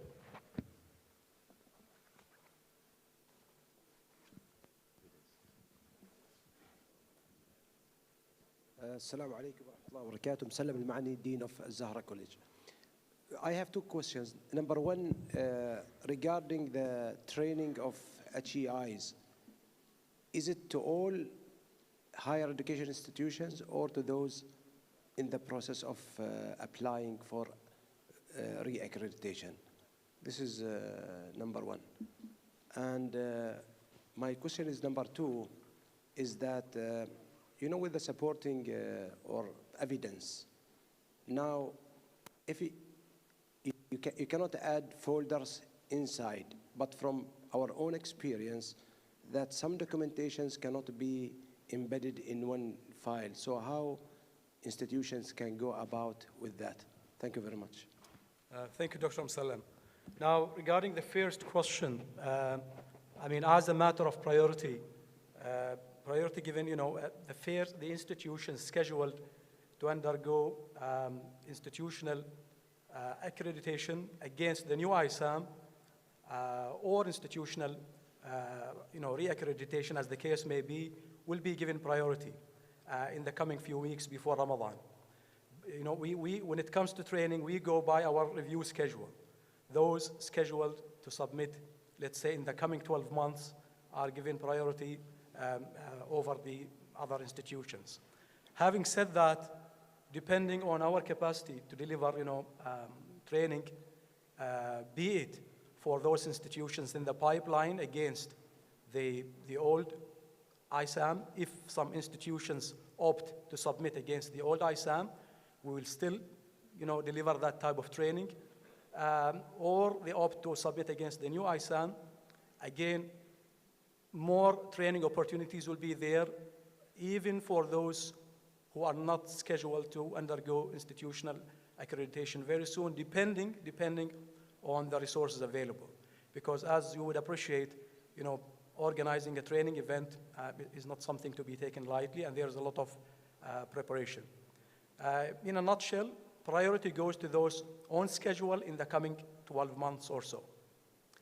Regarding the second question, I think Dr. Leila, because she touched on this in her session, and she talked about mandatory materials or some of the mandatory materials having to be submitted in folders. But I'll leave her to kind of explain more on that. Thank you, Dr. Nasser, and thank you for the question. I certainly think it's a very valid one, and we didn't take these decisions very lightly. What we're seeing is a proliferation of evidence that is submitted with the applications that's running into thousands and thousands of documents, which is not humanly possible to really review by a panel. So we really want to see more focused evidence which is directly related to the requirements of the criterion. So that's why we've mandated the 250 pieces of evidence, and in that mandate there are a number, probably about 40% of those can be submitted as folders. We have not limited the number of files in the folder. So if we ask you for the reports of committees, you can put 100 reports in there. We just don't want you to create subfolders that says, ethics committee reports, research committee reports. Just put them all in one big folder. It just makes it easier for the panel to work, to search for information, and so on. So there is scope for you to submit evidence in folders where required. Otherwise, if it's very specific evidence which can be provided in a single file, again, we would like to see it in a single file to facilitate searchability, to make it easier for the panel to actually read the evidence and make sure that they've seen it. Because with thousands of documents, sometimes it's easy to miss very important information. And then for the 450 SMs that institutions can choose, we need those as single files. If there is a strong need to present it in a folder, that's something that can be negotiated and discussed with the review director, provided it's justified. But for the sake of focusing the evidence on the requirements, making sure the panel is reviewing all the evidence, making your job easier of collecting all the evidence, we really want to see more single files, and we are allowing folders for a big number of the mandatory materials. One more very quick question. Can you give us examples of major change happening in institutions and that should be reported to OAAQA? This I will refer back to Dr. Nasser. I think the major or OAAA policy on major changes published on our website clearly gives some examples. The list there is not a very kind of inclusive list. It's clearly stipulated that these are examples. But major changes to the governing bodies, for example, major changes to the affiliations, to your affiliates, sorry, major changes to your infrastructure that may have an impact on the quality of provision, or even quality of support services to students or staff, changes or major changes to the programs. You may suddenly decide that you want to subject a good number of your programs to a major review. That's considered also a major change. Now, when we talk about major changes, a major change should not automatically mean something bad. No, we are not saying that. A major change could be something good. I mean, as a rule of thumb, it should be something good. But there are major changes that sometimes either go out of control or are not well planned, that end up negatively affecting the quality of provision to students or the quality of support services to students and staff. And these major changes need to be reported to the OAAA. Not every major change reported by the institutions to the OAAA will automatically result in a review, because this will be subject to internal discussion and review by our technical team. Some major changes could actually, positively affect the academic provision, and as such do not require a panel review and do not require a decision by the OAAA QA. So I really think that higher education institutions need to carefully consult the policy on major changes. It is clear that our aim from introducing that policy, and it is not something new, by the way, it has been there for more than 7 years now. Our aim is to guard the integrity of the accreditation certificate awarded to the institution, or most importantly, actually, the accreditation status. Because if an institution is accredited against a number of standards, and then it ends up introducing major changes that undermines its ability to continue to meet those standards, that's something that needs to be brought to our attention. And as I said, some major changes will not require a review. I imagine, as a matter of fact, most changes will not require a panel review from our part. But that decision is for us to make. What is expected, and we seek your cooperation on this in this regard, is to report to us any changes that you think are major and may impact the quality of your provision, even if it is positively from your perspective. We expect that this information is shared with us. And at the end of the day, we are not there to penalize institutions for pursuing change, because change in itself, positive change, is good. We just need to guard against any negative impact of those changes. I hope I've answered your question, Dr. Msalla.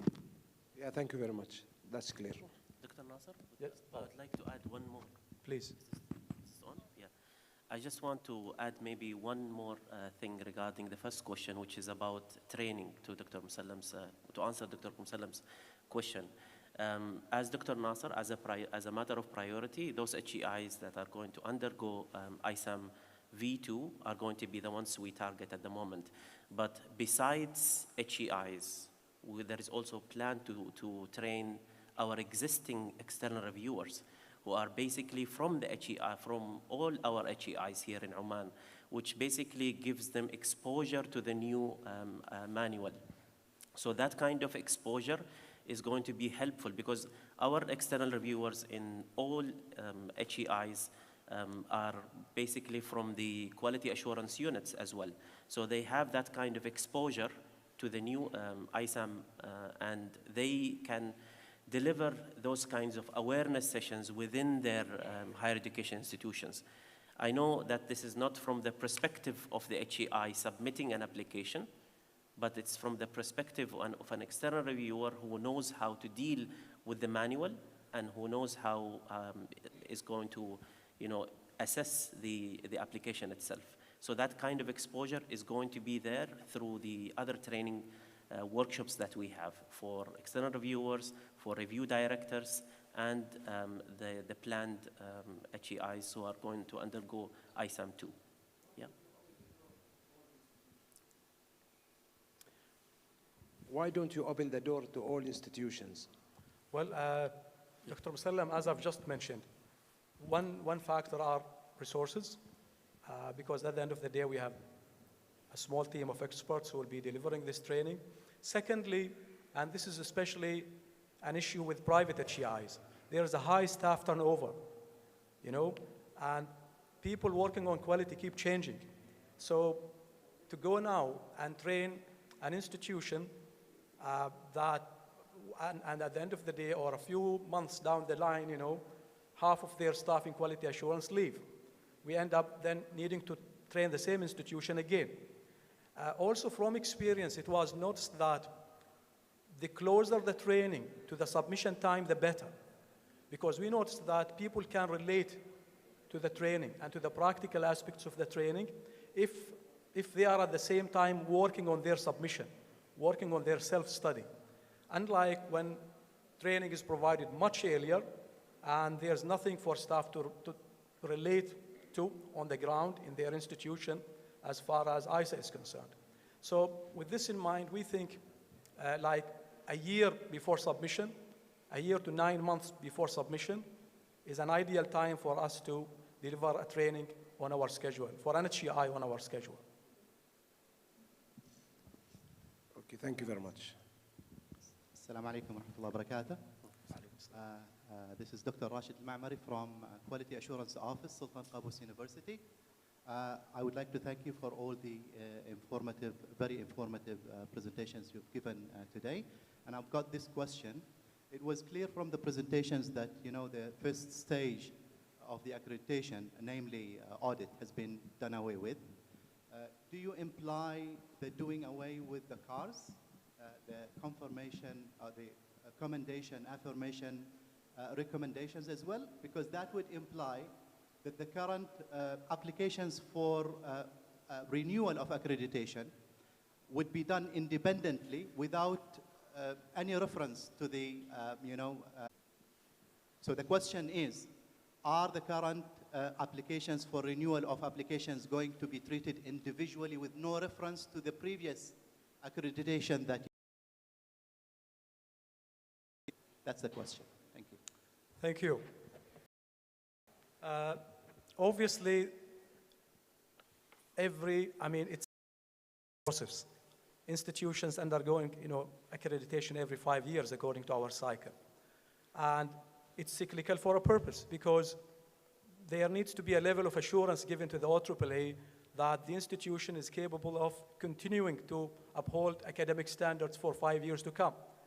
That should not mean that this is indefinite and the institution needs to be visited once or accredited once. It has to be, done periodically to give us a level of assurance that the institutions are indeed capable of maintaining their standards. Now, if I understood your questions correctly, you're making reference to the first stage of institutional accreditation and how that, or the outcomes of that is factored in, or? How the assessment stage was done previously is, the institutions would get some commendations, affirmations, and recommendations. And that's what the, people evaluating the performance of the institutions would evaluate the institutions previously. But now with the doing away, with the audit, the first stage, are you also doing away with the CARs? Which if you maintain, it would imply that you would, evaluate the current applications for renewal of accreditations in reference to the previous accreditation. I hope my question is clear. It's a very good question. I'm glad you've raised it. So obviously with the CARs, that came from a formative stage of assessment. So the CARs were not obligatory. You didn't have to meet them. They were advice for you to improve before the summative stage came in. So when we did the first round of ISA, obviously we looked at those CARs to see whether our feedback from the initial stage was implemented. But those CARs did not have a bearing on the ratings. The assessment was always done on the requirements of the criterion. But the CARs were intended to help first stage because there's nothing to look at. If you're accredited, you've met everything. So there are no recommendations. So, you know, in that case, you submit your application for reaccreditation. You are allowed to continue. I mean, the whole not accredited status has a separate pathway. But if you're accredited in the first cycle of ESA, then that means you have met all of our requirements, bar 2 partially mets in each standard, which you're allowed to have. So to answer your question, the next cycle will be based on an assessment of what you're doing at that point in time and in the previous 5 years since the last cycle. So no, we're not going to be going back and looking at the first cycle, but we will certainly be looking at what you've done since the first cycle and assessing based on the requirements in the criterion. I hope that clarifies it. Does that make sense? Yes, very clear. Thank you. Thank you.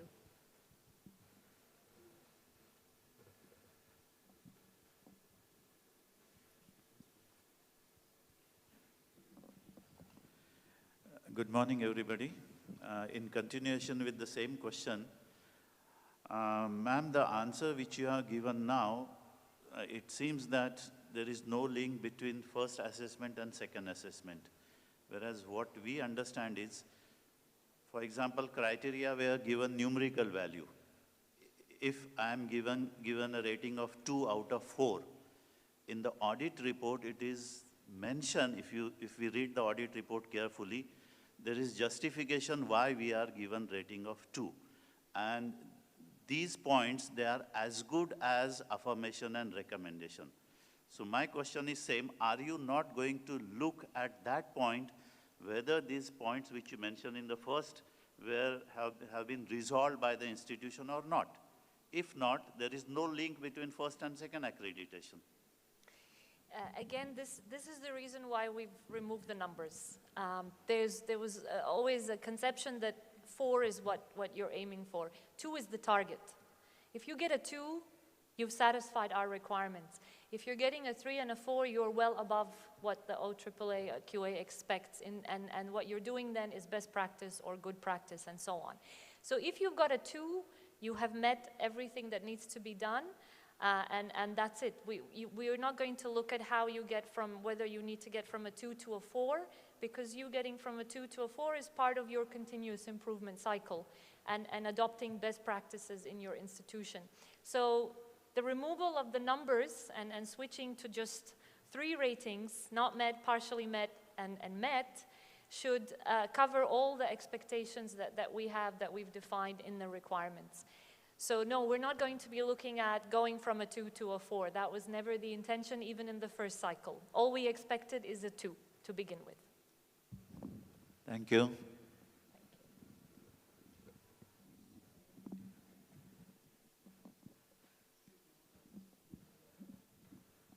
Hello, this is Jamal Aziz from the Military Technological College. First of all, I'd like to thank all AAA QA for the amazing work that they're doing. I've been saying it for the past 7 years, which is how long I've been in Oman. So well done, and please keep it up. Now to my question. As an institution, we're looking at whether to go with the old application, the old system, or the new. And from a purely pragmatic viewpoint and in terms of efficiency gains, I can imagine a scenario where we perhaps stay with the old system, but we adopt the precepts of the new system. So, for example, we will keep our sections no bigger than 500 words, for instance. We will take guidance from the 250 MMs, which in the old system would be extra SMs, in order to answer the queries the panel will have whilst going through our application. So is this something that OAAQ has thought about as a possible scenario? Well, this is all with a view to facilitate and bring clarity to what we have to produce, and also enable the reviewers to do their job more easily, basically. So if you have any comments on that. The second question is, in terms of timeline, would you keep the old, what was it, 45 weeks? The old number of weeks, or would we, the timeline, or would we be looking at the second timeline, just purely as a detail? I hope my question is clear. Thank you. Now, regarding the first question, the decision whether to, for those institutions which are like less than 1 year away from the submission date, the decision whether to submit against the old ISAM or the new ISAM is entirely yours.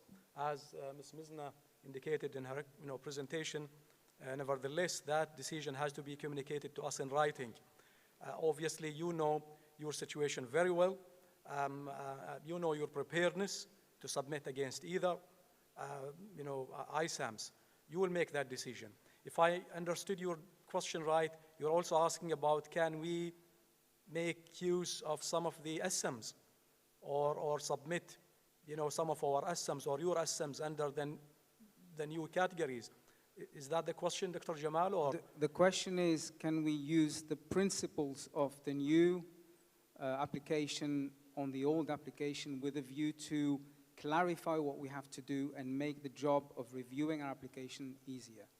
What do you mean by the principle of the new application? Could you clarify? The first one would be instead of launching into a narrative for a particular criteria that takes 3,000, not that we would do it, we would stick to 500 words as per the new manual. And secondly, the old application requires only 12, if I remember, supporting materials. What if we go and somehow address the 250 that you ask in the new manual, and that would give the information that's required for a first review. I hope I'm making myself clear. We keep the 9 standards, which in our case are 8, but we use the principles of completing the application for the new system, from the new system. Right. And I know you can't, you haven't got anything in your manual about that, but if you have any ideas, if you have any quick answers, then that would be appreciated. I think the answer, Dr. Jamal, is really if you would like to, that's fine. I mean, if you want to stick to a 500-word limit, I don't think that will, make a change, to make a difference to us per se, because it's not mandated unless you're doing the new one. But if it's something that you would like to do internally and you feel that this information can be helpful, that's really for you to decide. From our side, if you're doing the old one, you still have the freedom to submit as many supporting documents as you wish. You have the freedom to write as much text as you like.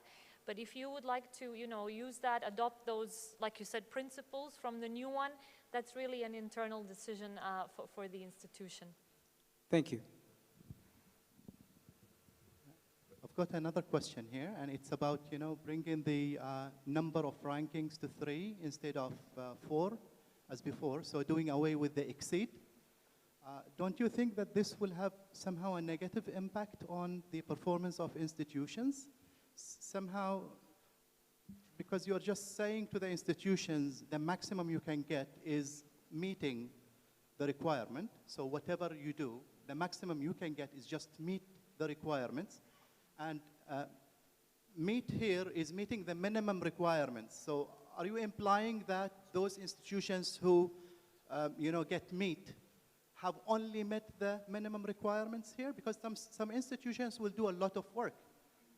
And I think for a 4 ranking as exceed to be available there is a necessity to discriminate between the high achieving institutions. I know we are not like, at an end level test here, but I think the high achieving institutions should be also complemented here and should be acknowledged. So, it's working?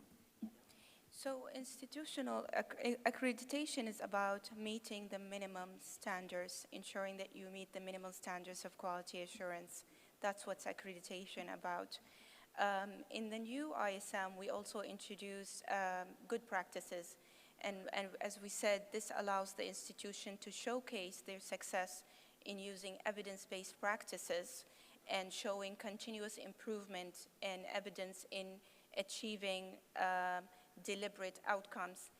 Those nomination of good practices for each criterion will be reviewed by our panels, and then it will be, if it's approved, it's included in the national database for good practices. So I think that's an opportunity also to allow other HEIs learn from each other once we have that database on.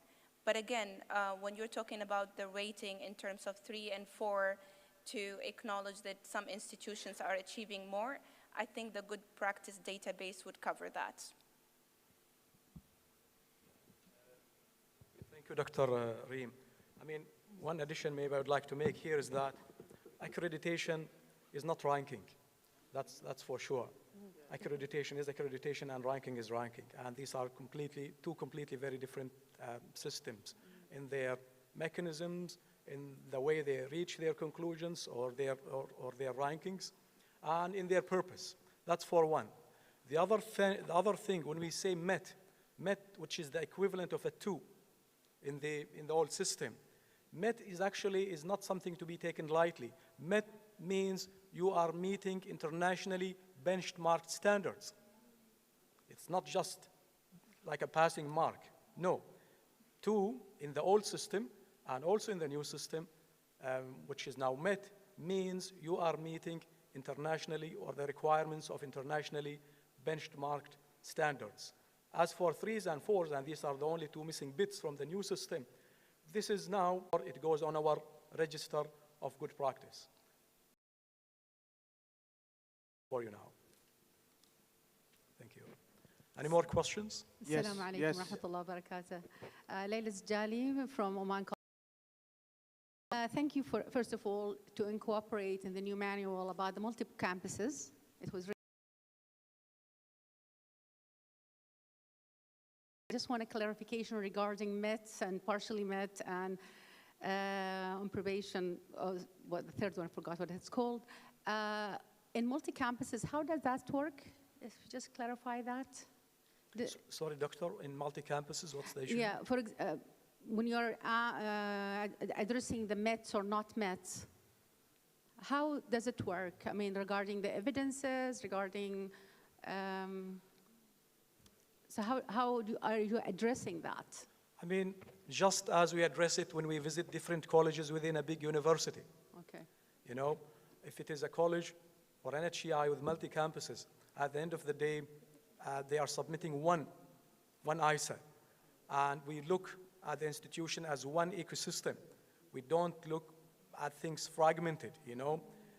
Even if one branch or one campus is doing very well, at the end of the day, you are just as strong as your weakest link in that group of HEIs.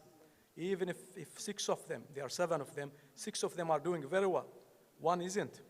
You are not what you think you are in this case, isn't it? Yes. So as it was the case with the IQA in the past, as it was the case with GFP quality audit also in the past, when there are multi-campuses or branches for the same institution, at the end of the day, one submission is made by the institution and one report is issued and one rating per criterion is given for the entire institution, regardless of how many branches that they have. And this, as I said, also applies to universities. We don't look at individual colleges within the institution. We look at the university as a whole. Thank you. Thanks. Yeah, there is one question here, if you don't mind, please. Sure. Tafadhal. It's here at the back. This is Moaz from National College of Automotive Technology. Actually, I have one comment and then one question. When thinking of quality assurance activities in Oman higher education, one sees that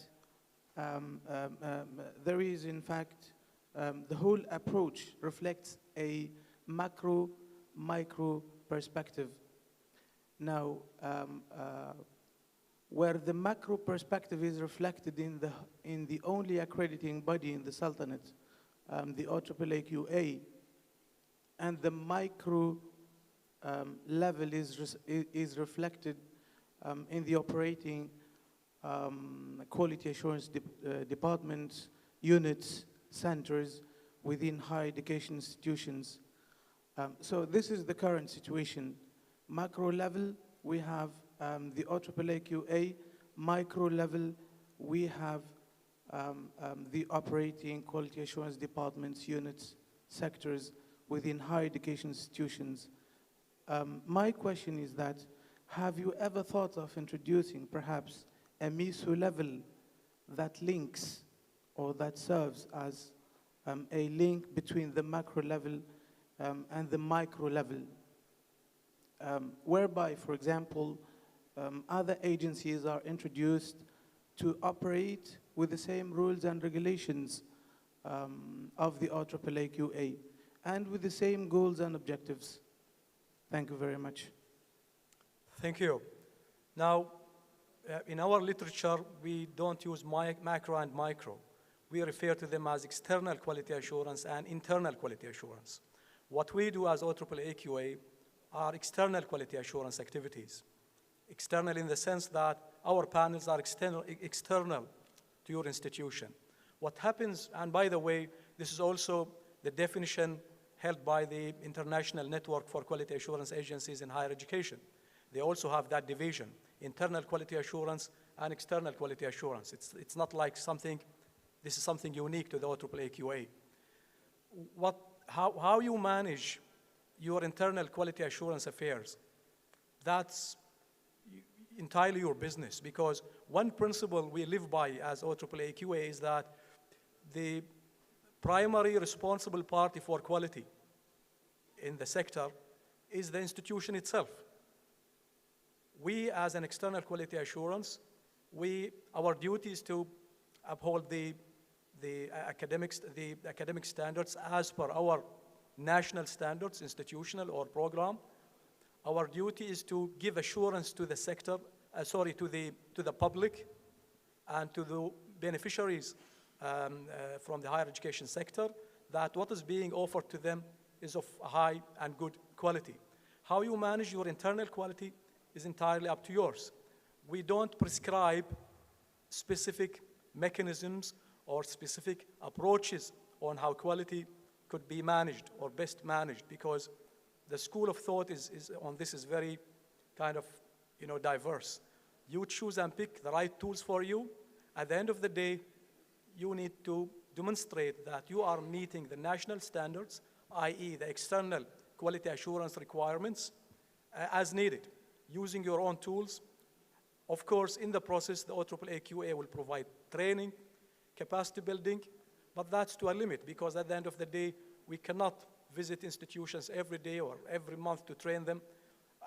We train the trainers, and then you do your part with your own staff, to make sure that academic standards are being sustained and maintained. So I'm not sure about the argument of macro, but I can only respond in our own terms. The terms that are, I think, familiar to all here, and also the terms that are also recognized internally. Internal quality assurance versus external quality assurance. Unless one of the other colleagues would like to add something? I want to add something to what you said, Dr. Nasser. So sure. in our institutional standards, we do not assess systems in silos. So there's no standards that's going to assess only your internal quality assurance. We look at the institution as a comprehensive system and organization. We do not dissect the system in silos. So the internal quality assurance system within institution is important and is responsible for the running of all the systems of the organization, and they should be interrelated. And you will notice that as well, and it's reflected in our standards. Yeah, thank you very much, doctors, for the clarifications. Perhaps I was talking about the model itself, the quality assurance model. Now, if we dig into the literature, for example, we find so many models to implement quality assurance activities in higher education, from Latin America to Africa, Europe, Asia, and so on and so forth. I understand the terms, Professor, doctors, you refer to mentioning external quality assurance activities and internal quality assurance activities. Basically, I'm referring to the models, and in the literature, there are so many models referring to perhaps micro, macro, meso. You take, for example, Vietnam as a case in point. Perhaps later on you can read about that, where there is one national accrediting agency, very much like OAAA, and there are other, at the meso level in between, there are other, you can say, mini agencies operating with reference to the main national accrediting body. And it supports, facilitates, disseminates information, quality assurance, culture and activities, and it helps higher education institutions, which of course have got their internal quality assurance departments, centers, units, and so on and so forth. I'm only referring to the model, perhaps. Okay? Thank you very much. Thank you. Thank you. Any other questions? Yes. Yes, Doctor. Assalamu alaikum. Yaqub al-Ghatrifi from College of Banking and Financial Studies. Thank you very much indeed for this very informative and constructive, day. And thank you very much for OAAA and QA for their exerted effort in just to get us acquainted to the processes and, making quality assurance culture in the institutions. Just very critical thing, like, for reflection, each university, each institution, if they are to reflect, like going back to the cars, let's say, have we been doing good? Yes, we've got many recommendations, or we've got many, affirmation, or whatever. So that's from the institutional viewpoint in order to go back and see what went good, what didn't go good, So this sort of mechanism can be, utilized for the coming stage, reflection.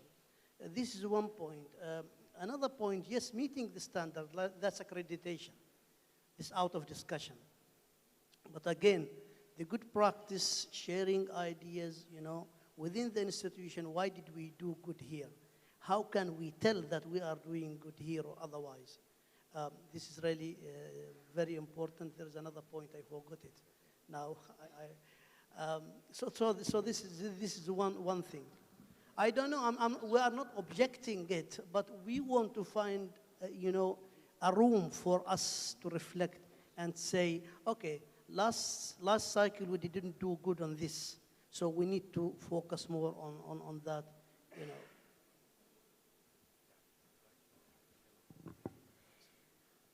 So there's a couple of responses to that question. First of all, when you talk about the last cycle, like I said, you should be accredited in the last cycle. Let's say you had 8 standards, and let's say you had 2 partially mets in each standard. So the maximum number of partially mets you would have would be 16. So there's 16 areas where you need to reflect. Because to be accredited, everything else has to be met, right? So you can't have a not met. So based on your reflection from the previous cycle should be focused on those criteria which you have partially met. Now in the new cycle, what we're doing to support your reflection, again, if you end up with partially mets or even not mets, because there are 2 rounds of reassessment, obviously, we have incorporated into the panel's report a section which contains suggestions for improvement. So if you end up with a partially met or a met, not met, the panel will include some suggestions for you to improve those areas before you do your reassessment, or indeed even after you pass. If you end up with a partially met criterion, there may be some suggestions for you for the next cycle. Those suggestions, however, are exactly that. They're not recommendations, they're not binding. So it's up to you to decide whether you adopt those suggestions from the panel or whether you actually decide to do it differently, as long as you're meeting the requirements. So this is what we've done to support, like you said, that reflective process. But from the past cycle, just look at your partially mets. Those are the areas that you need to be reflecting on because you haven't met them. Having said that, bear in mind that the new reaccreditation cycle will look at everything from scratch. So just because you've met something in the past doesn't mean you're meeting it 5 years later. Just like in stage 1, you might have had a commendation in 2011, but when the panel came for the ESA visit, 5 or 6 years later, that commendation had stopped because you were not doing so well in that area. So this is normal. Things will change over a 5-year period. It's completely normal and to be expected. Yes, I was not objecting it. I was just prompting it. And you've articulated it very clearly. That's what we are looking for. Another point is that the ADRI, the improvement, again, which is, the good practice, that again, there must be a room written, maybe, directly or indirectly within that report for good practice. So thank you very much indeed. Thank you. Thank you. Assalamu alaikum. Very good afternoon. Khalid Al-Mishikhi, Dhafari University. I have a question, and my question is to Dr. Reem. Dr. Reem, you talked about good practices database. Could you walk us through this initiative a little bit? What does it mean? Who initiates the good practices application? Who promotes those? Who approves those good practices, and so on and so forth? Thank you. Thank you, Dr. Khalid. So the good practice is introduced into the ISA application. You can, as an institution, nominate a practice that has been evaluated and re-evaluated using ADRI cycle or a model that you have adopted in your institution, and you're able to demonstrate to the panel that you're able to achieve effective outcomes through evidence-based and implementation, as I said, of quality improvement. You're able to nominate that. The panel that is assigned to review you as in the institutional standard assessment will evaluate those nominations, make sure that these practices that you nominated are quality assured, again, either by ADRI or the model that you have adopted. You have to provide evidence to support that this is a successful practice and you've been implementing it over a period of time. If the panel approved that this is worth to be documented as good practice, then we share it in our national database. This, as I said, it will help other institutions also learn from your experience. So it's up to you as an institution to nominate the practice under each criterion. I hope I answered your question. Do you want to add anything, Dr. Leila? You did, thank you. One little thing to add, probably. It is not compulsory, by the way, to submit a good practice. The decision is entirely yours. You don't have to submit one if you don't wish to. But if you do wish to, that will be checked and verified by the same panel doing the ISA before the good practice is listed and on Dr. the Nasser, register. is this part of the application? Oh, yes, it is. It is. It is, yes. You can identify up to one area of good practice under a standard, but that's optional. It is not compulsory. It's also, I wanted to add that it has no weight bearing on the rating. And will it be reflected anywhere in the report? Yes. I mean, the panel's report, the ESA report. Of course. Okay. No bearing on the ratings at all. Yeah, of course. The report, yes. Okay. Thank you.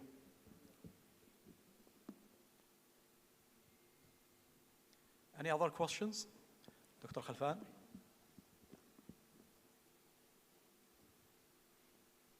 Assalamu alaikum.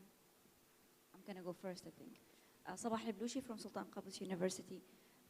How strict are you about the 500-word rule? And because we're going to add SMs and MMs within the body of each criterion, are they going to be counted? And talking about the good practice thing, because it's going to come at the end of each criterion, for example, do we also consider that part of the 500 words? Thank you. We have not specified a limit for the good practices. You've seen in the application, it's a separate section at the end of each standard. There is no limit on it, but certainly we would expect to see the same evidence that you've used in the preceding text for the criteria. So you can't introduce new evidence for the best practice because it's something that you should have already previously identified within your criteria, but you just have an opportunity to further elaborate on it in that section, so you don't use up the words that you have, the 500 words you have under that criterion, which is for addressing the criterion requirements. But to elaborate the best practice or good practice further, you have that section and you will be referencing the same MMs and the same SMs, yes.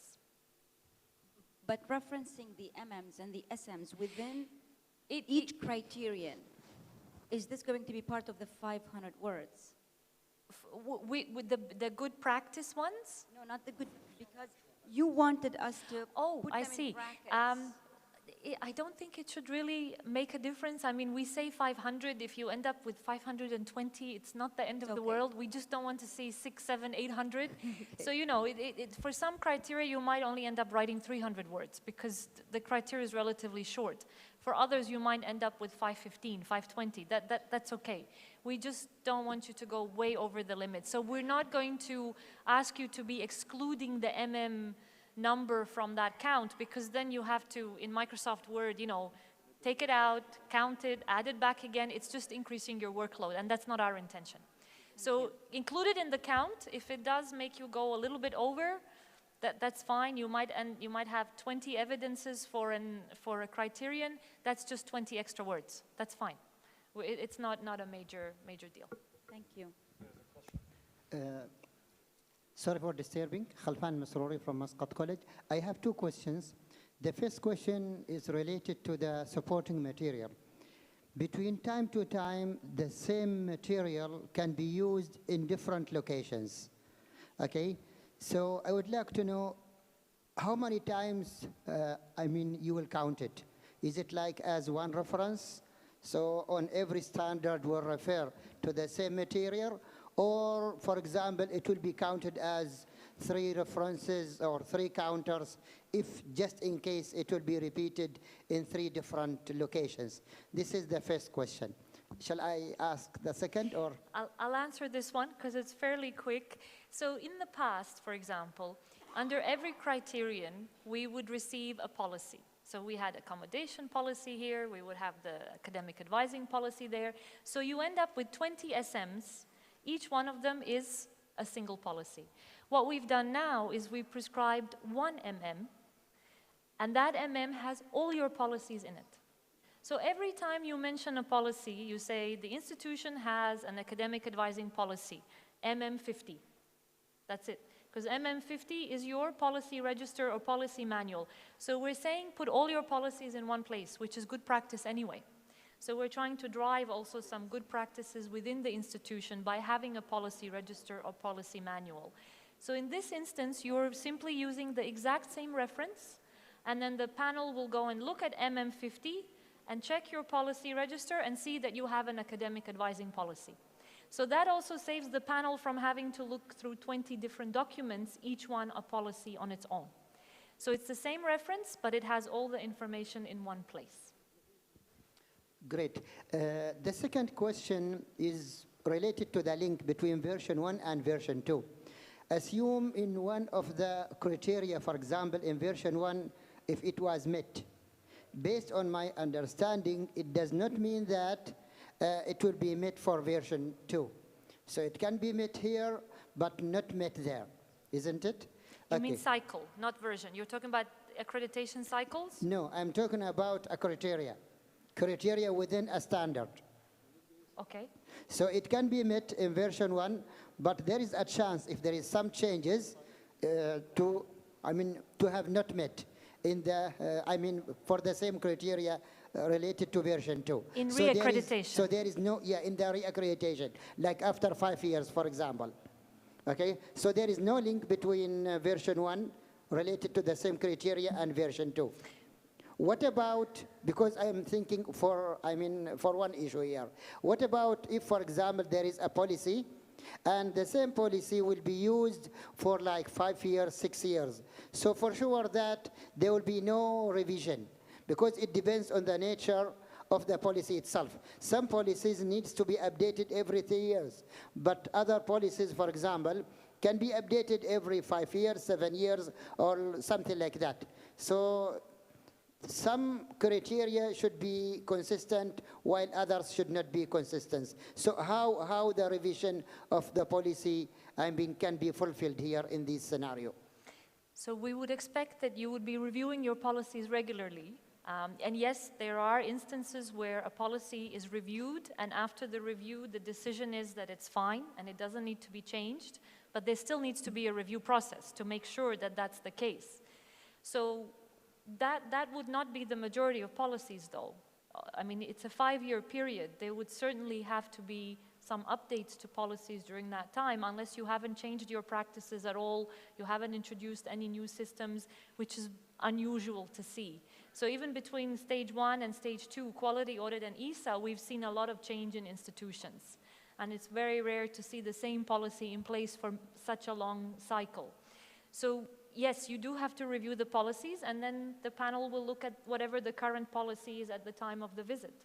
But they will not be going back and comparing that new policy to the old one. They need to see evidence that the policy has been reviewed, and then they will assess the criteria requirements based on the current policy only. So I wanted to add that the basis of assessment, even in the updated institutional standard assessment, has not changed. We still use ADRI. So if you're running the cycle of ADRI on your processes and your policies and on your approach document, we want to see, is it effective if you had it for 5 years? And if so, is there any feedback for improvement? So just make sure that that's the foundation of your internal quality assurance system as well.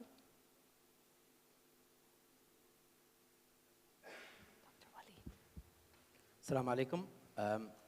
This is Yusuf Al-Mabsali, College of Banking and Financial Study. My question will be focused more on evidence. From your presentation, you've decided that mandatory materials surround for the evidence 250 and supplementary materials is 450. So may we know that, how did you decide this exact number? Why exactly 250? Why 450?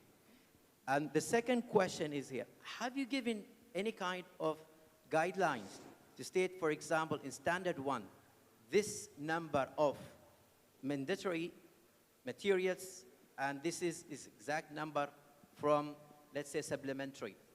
Or the range between one standard. I understand that some standards, they may require more evidence, but have you put some range in each standard, and then you have decided 250 and 450? It was a bit more bottom-up than that. So the 250 just happened to be 250 based on what we did for each criterion. So we read the criterion, decided on it, and then decided on the MMs. And it just turned out that when we added them all up, they came up to 250. So it was based on the actual criterion requirements. It wasn't a random number that we decided 250 is the maximum. We actually looked at the requirements of each criterion and then specified the mandatory materials which are needed as evidence for that requirement. And then because we allowed folder submissions in the MMs, we're not, you really have, there's no limit. So within a folder, you might have 20 documents. So you don't really have 250. You have 250 plus whatever you put in the folders. So due to that, we then said, okay, 450 is a reasonable amount of additional evidence. And this is based on our previous experience with previous EQAs and seeing the kinds of evidence and the amount of evidence that institutions submit. Having said that, the panel, of course, can request any additional evidence they want. So although you are mandated to submit 700 initially, the panel can come back and request 50 more SMs, or they can request 100 more SMs. So it's not that it stops at 700. There is scope, of course, to submit additional evidence if the panel thinks it's warranted in order to assess against the criterion. And for multi-campus institutions, obviously, that number will be negotiated on an individual basis with the institution, because for multi-campus institutions, obviously, it's a completely different scenario. Can I? Thank you for this activity. It indeed would accelerate the culture of quality management among the institutions. If you kindly can elaborate on the advantages for an institution to be accredited by the OAAA and QA in relation to international accreditation, in light of the reduction of the standards, and the revision, of course, has been undertaken for the new ISA. The advantages of attaining national accreditation, if I understood your your question correctly. Yeah, the benefits that for an institution being accredited by the OAAA QA in relation to the international accreditation agencies, I mean, the benefits that they may get. I mean, if you mean the benefits of gaining accreditation in relation to international accreditors, well, I mean, there is no restriction on either accredited or not accredited institutions in Oman to seek international accreditation. And as a matter of fact, the OAAA introduced a policy a couple of years ago encouraging higher education institutions to seek, whether institutional or program, international accreditation. And there is a register of internationally recognized accreditors on our website. And there is a detailed policy with templates and a very clear procedure on how HEIs can apply for that. But maybe the question is, what is the benefit of gaining international accreditation for your students? That should be very clear for you. No, sorry, I don't mean the international accreditation. It's just the benefits that if an institution has been accredited by the OAAA QA, would help in gaining international accreditation, which of course might. It should. But I mean, if there's an initiative also from the OAAA QA with regard to facilitating the international accreditation as well. I mean, if there's an efforts or initiatives that is taking place currently as well, I mean, to speed up the process if an institution wants to seek international accreditation. Well, I mean, as I said, a policy has been introduced. The application, once we receive it from the HEI, telling us that we would like to undergo, let's say, a review by ABIT, for example. Usually it's a matter of weeks from our side to review the application and get back to you, as long as the accreditor is on our list or on our register of recognized accreditors. So we do encourage seeking international accreditation, but not from anybody, from recognized international accreditors, because there are fake accreditors, there are accreditation mills around. That's why, in the first place, we came up with that policy. The other thing we need to kind of remember is that international accreditation is no substitute for local accreditation. You can seek international accreditation with anybody that is recognized by the OAAA QA. Fine with us. We encourage you to do that. But just remember that gaining international accreditation, as of now, who knows, things may change in the future, is not a substitute for the local accreditation. Sure. Dr. Walid, also, are you talking here about reciprocal arrangements where, for example, if you're accredited by the OAAA QA here, you're automatically accredited in the UAE. So in other words, the degree is recognized, for example, in the UAE. Is that what you're talking about for the purposes of international student recruitment? Yeah, kind of, but not automatically, but somehow it give a credit, or somehow that it reduce the process, or even a vice versa. If an institution is internationally accredited, how that will be considered from your side? I mean, just to bring down the gap of the accreditations between local or national accreditation and international accreditation. Mm-hmm. I think for the national, it's clear. I mean, yes, you have to meet the local requirements and local standards, the national standards.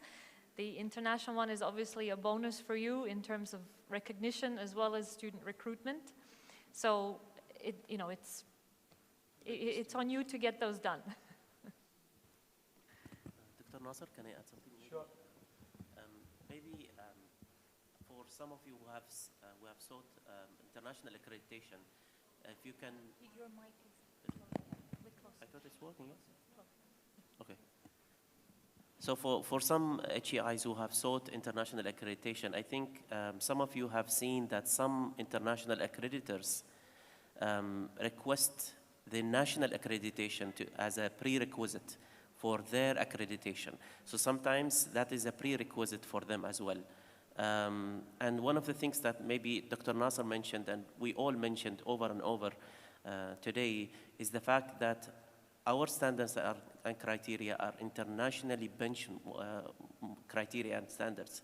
So you will naturally bridge the gap when you go for international accreditation. You will not work from scratch for somebody else to gain their accreditation. And one thing I wanted to also remind all of us is the fact that institutional accreditation has national drives and priorities, institutional accreditation. Whereas program accreditation is something that you could seek for the sake of student mobility in the future, and going outside with their degrees that are internationally accredited.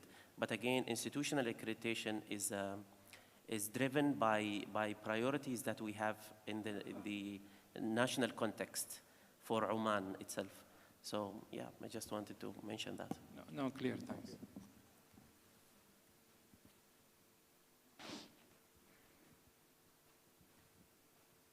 Any more questions or clarifications? I see no hands raised, so thank you very much. Of course, the door for questions and clarifications is not closed. You may always approach us with clarifications or questions, be it on one-to-one basis, approaching us directly, or during our training events. Thank you very much, and all the best.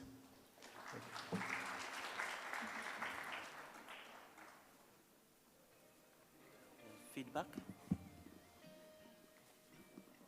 Speak about the feedback? لا لا بس ياخذوا صورة لكم على السريع. Okay, everyone, we would like to thank you for joining us today and being part of this significant project. We would appreciate it if you would complete the feedback form using the QR code provided on your tables. On your table there is what they call it, something that is standing. The QR code, yes, provided on your tables. Just scan it and do the feedback form, please. It will take a few minutes. Thank you.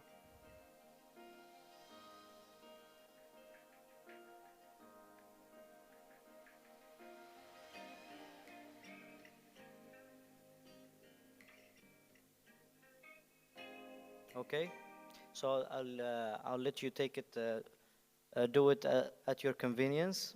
Last but not least, we after doing the form, we invite you to have lunch. We provided lunch.